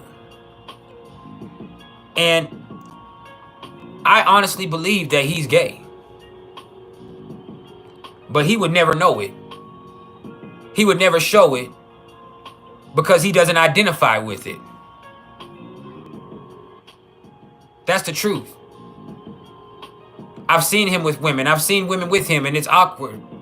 I've seen him in his life express things that people would consider like, hey, bro, that's kind of zesty, but he would never acknowledge it because he would never be intimate with anybody in that way. But it's something that you know about him. It's something that you can sense about him. And him not identifying with that and how he feels is something that really robs his life of joy in his own way.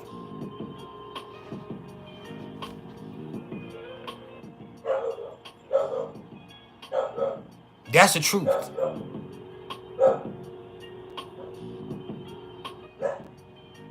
See, Aquarius moon people, they have these feelings, man, but they don't even recognize them. They don't understand them because they operate in a channel that they don't normally tune into.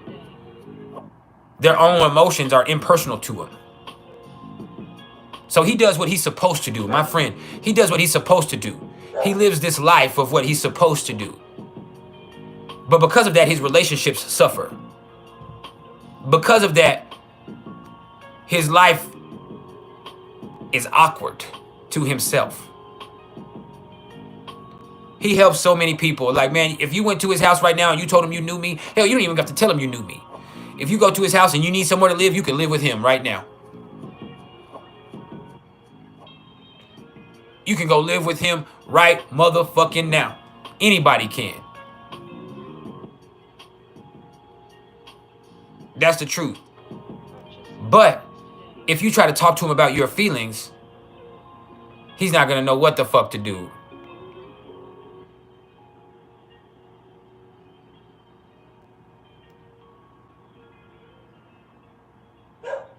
Like, it's a trip, man. And a lot of time with Aquarius moon people, like, you'll be involved with them and you'll be thinking that they love you, and then all of a sudden they're just detached because they don't know what they love. They don't. Love is something that's a foreign concept. They love people. They love your presence.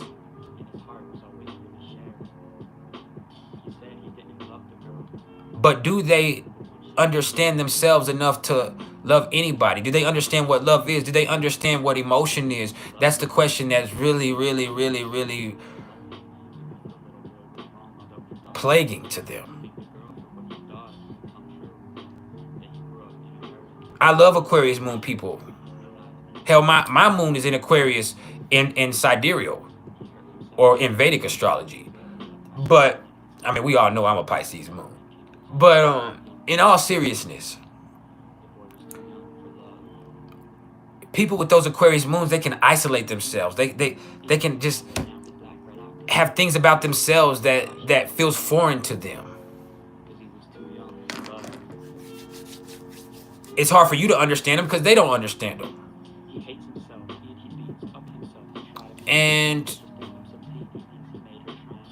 But they understand you. They spend a lot of time philosophizing about you and trying to rationalize who you are and what you are and why you're like the way you are. But a lot of the times they don't identify with those same things in themselves.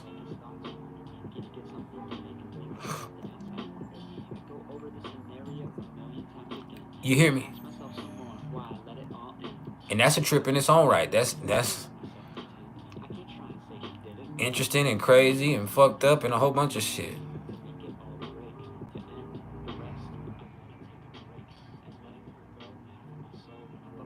But all of that is why Aquarius moon is number 1 on the list of the price list, top 10.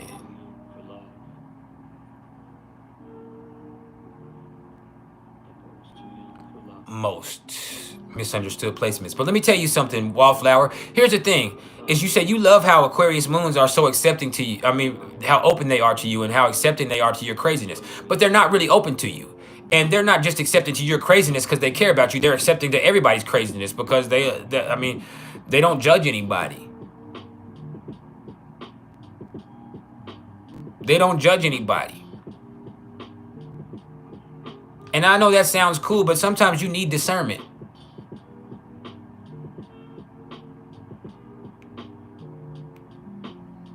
You need discernment. The fact of the matter is, Aquarius moon people, like, they're just good. Like, if they're a good person, they're just good. It has nothing to do with you personally. It's not because they care about you personally.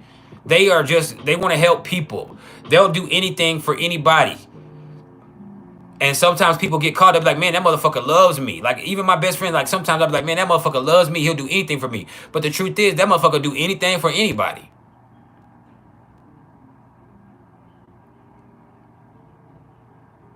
They'll do anything for anybody. And they'll listen to you without judging you. And they'll talk to you about things except their own feelings. Everything but their own feelings. And that's a trip.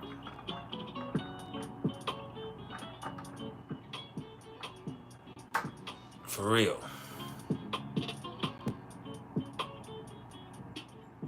That's right. You see feelings from an intellectual standpoint instead of just feeling them.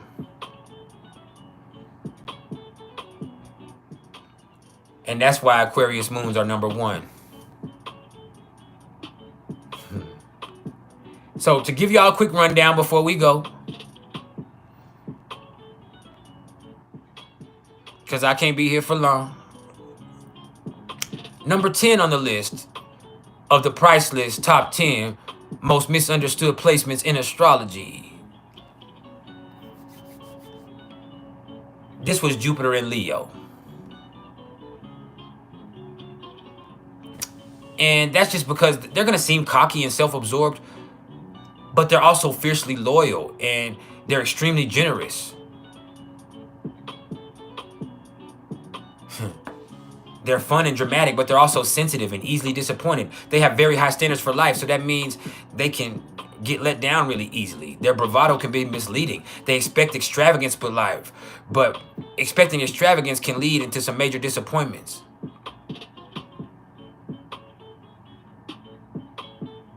And then Number 9 on the list of the PrIcElEs top 10 most misunderstood placements was the North Node in Taurus. Because when you see that, you're going to think that this means a life of luxury, that this person is supposed to learn how to be rich and live the good life. But that doesn't always mean that. It really means they're supposed to develop self-sufficiency and stability and trust and patience. Now, number 8 on the list of the PrIcElEs top 10 most misunderstood placements in astrology. This is Gemini suns. Because when it comes to Geminis, they're undefinable. They're most misunderstood because they don't want anybody to understand them. Being a Gemini sun means wearing a multitude of hats. They're clever, and they can be anything to anybody, but they can be nothing to some motherfuckers too. Like, you ain't shit. And that's why they're number 8. Now, number 7 on the list of the PrIcElEs top 10 most misunderstood placements in astrology. This right here.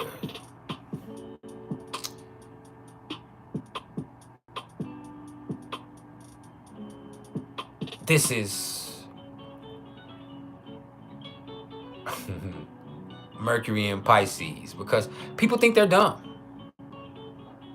But they aren't. They actually understand things that most people could never understand. They're just sensitive thinkers. And I know that sounds weird, but there's just so many things that influence them. They get distracted really easily. They tune out really easily. They start daydreaming. They just don't have focus. But a lack of focus doesn't mean a lack of intelligence, because they actually have a deep understanding.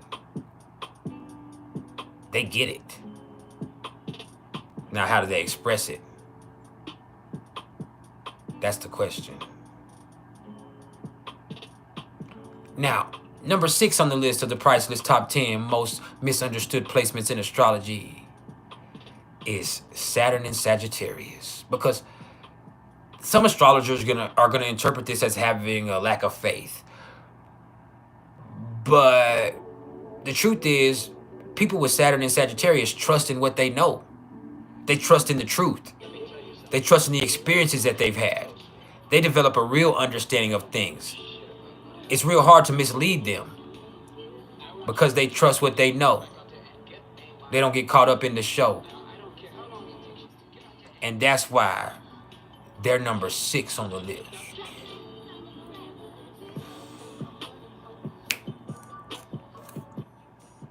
Yeah. Now, number 5 on the list of the PrIcElEs top 10 most misunderstood placements in astrology. This is Mars in Cancer. See, a lot of astrologers are going to interpret this one as being passive aggressive, but I actually equate it to a certain sensitivity that makes them aggressive. Matter of fact, their aggression has to be accounted for. Their emotions have to be accounted for.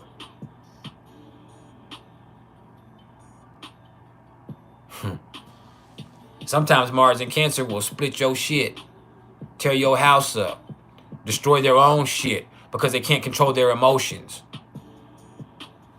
They're so fucking sensitive. And that's why they're number 5. I'm talking fever in the funk house.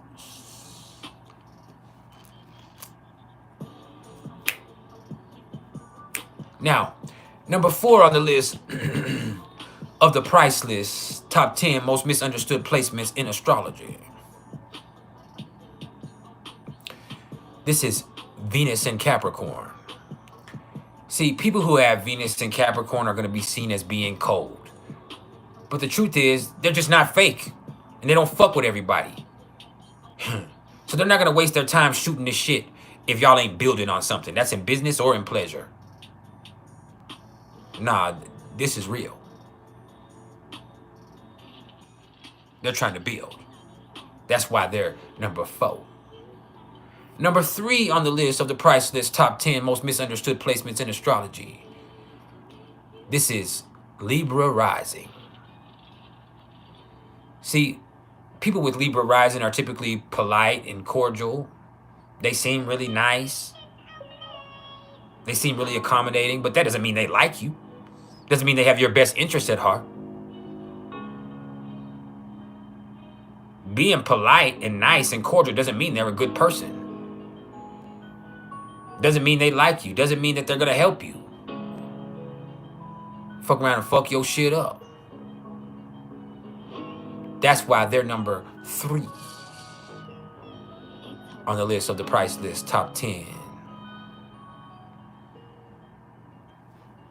most misunderstood placements in astrology.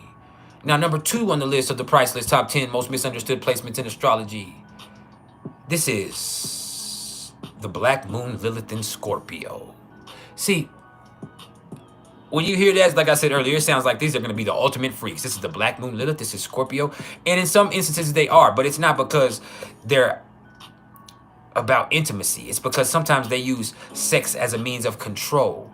It means that's something that they were taught behaviorally growing up. Sometimes they don't trust anything but intensity.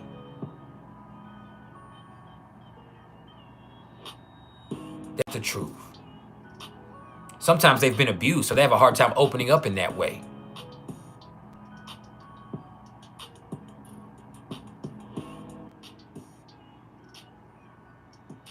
That's why they're number 2.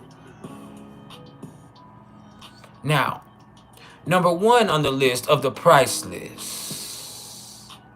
Top 10 most misunderstood placements in astrology.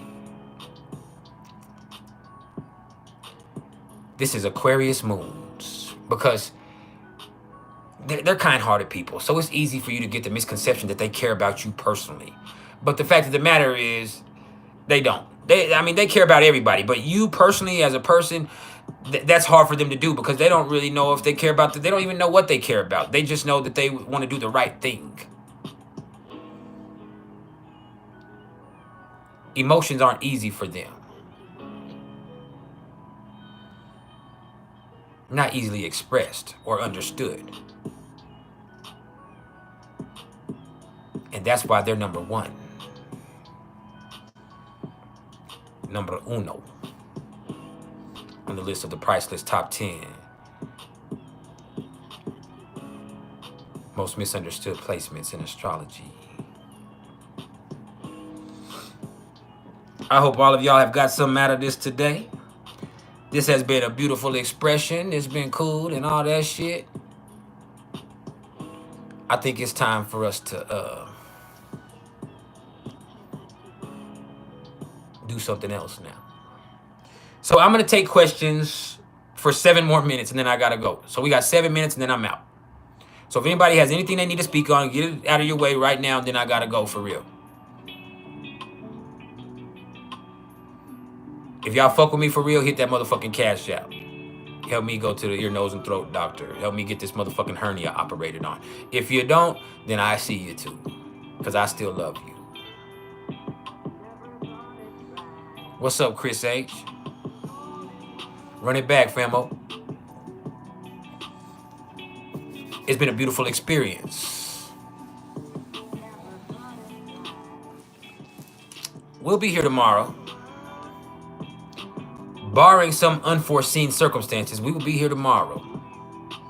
Doing our motherfucking thug thizzle.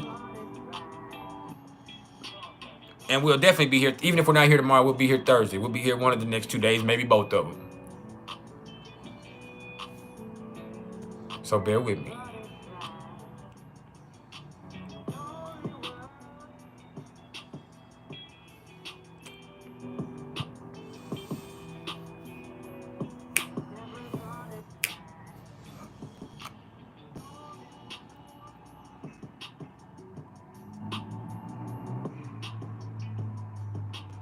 How do you balance emotions, good, bad, and indifferent, when your chart is 55% water, Pisces dominant? Hell, a lot of your Scorpio energy with the air sun.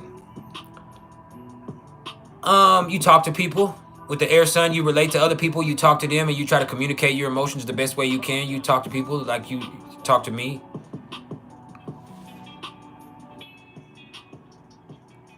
You you find somebody that you can relate to, and you know, somebody that can at least listen to you and help you process those things healthily. And how do you balance Mars, Venus, Moon conjunction in the second house if you're only burning through money to survive and not for luxury, but they're still never though? You're gonna be focused with all those placements. You're gonna be focused on money no matter how much money you have. So you have to somehow manage to build you a nest egg and put it away, so you'll be all right. That's the only way you're gonna feel good, is for you to have some money to put to the side that's for, you know, emergency circumstances, and then you'll start to be able to feel like your life isn't doing you like that. But with Venus and the Moon and Mars all in the second house, your financial situation is going to be in your mind all of the time.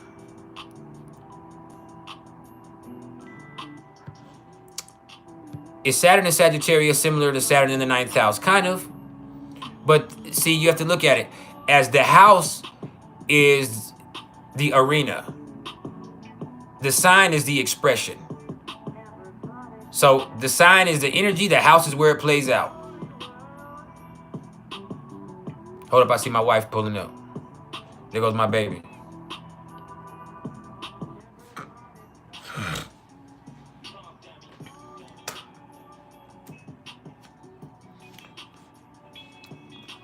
So it's about that time.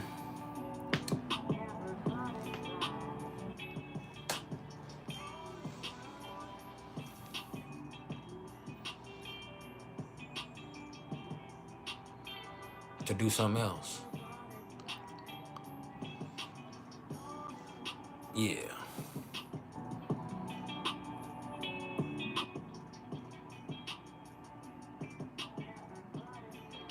Do I do animal spiritual meaning? No, I don't. But I understand people that do. I'm not. I myself haven't done that.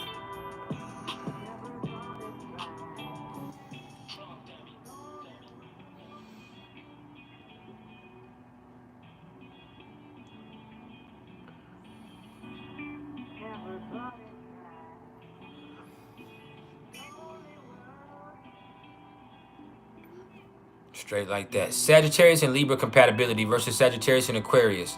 Sagittarius and Aquarius is better. Sagittarius and Libra, it's okay, that sextile, but Sagittarius and Aquarius can have a unique relationship where they give each other a lot of freedom, and they, you know, they really enjoy different new things together, and they blaze trails, and they experience new stuff together.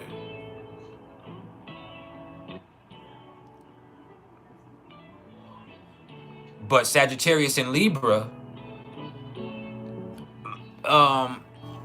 Sagittarius and Libra are more, they can be positive and they can have fun and they can get along, but that doesn't mean that it's going to be great in a relationship. Because Sagittarius kind of doesn't offer the same loyalty that Libra is looking for interpersonally. So they can be great friends, both of them, all four of them, but in a relationship, Sagittarius and Aquarius is probably the better match. From my perspective, in my professional opinion.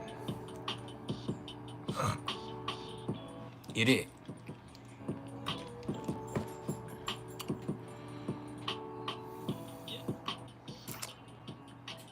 So say, y'all, I'm finna go. I appreciate everybody's love and support.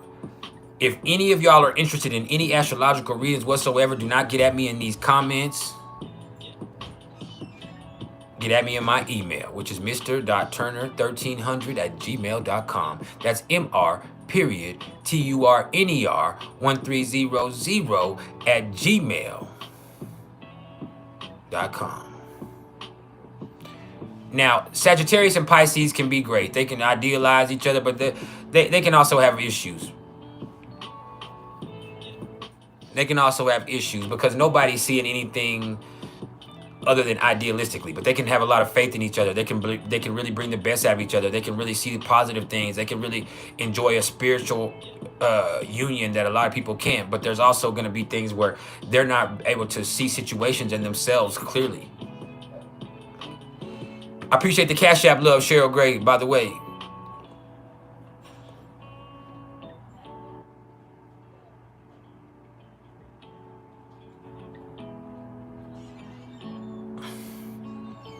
good with that. And understand, I offer all types of readings. Natal chart readings, whether it be a 90-minute audio recording, whether it be on the phone together, you and I discussing your chart and you asking questions and me giving you feedback, a Zoom session where it's a video reading. I can do Pluto through Aquarius transit journey readings where I go through Pluto's journey through Aquarius over the next 20 years and all the aspects it's going to make to your personal planets.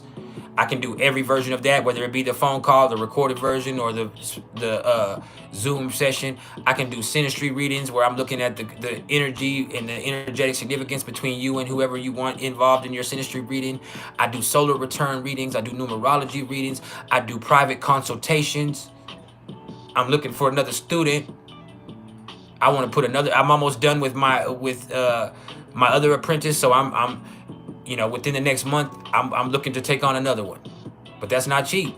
This is priceless knowledge of self. You're going to be able to take this and build you a business off of it. So I hope you enjoy that.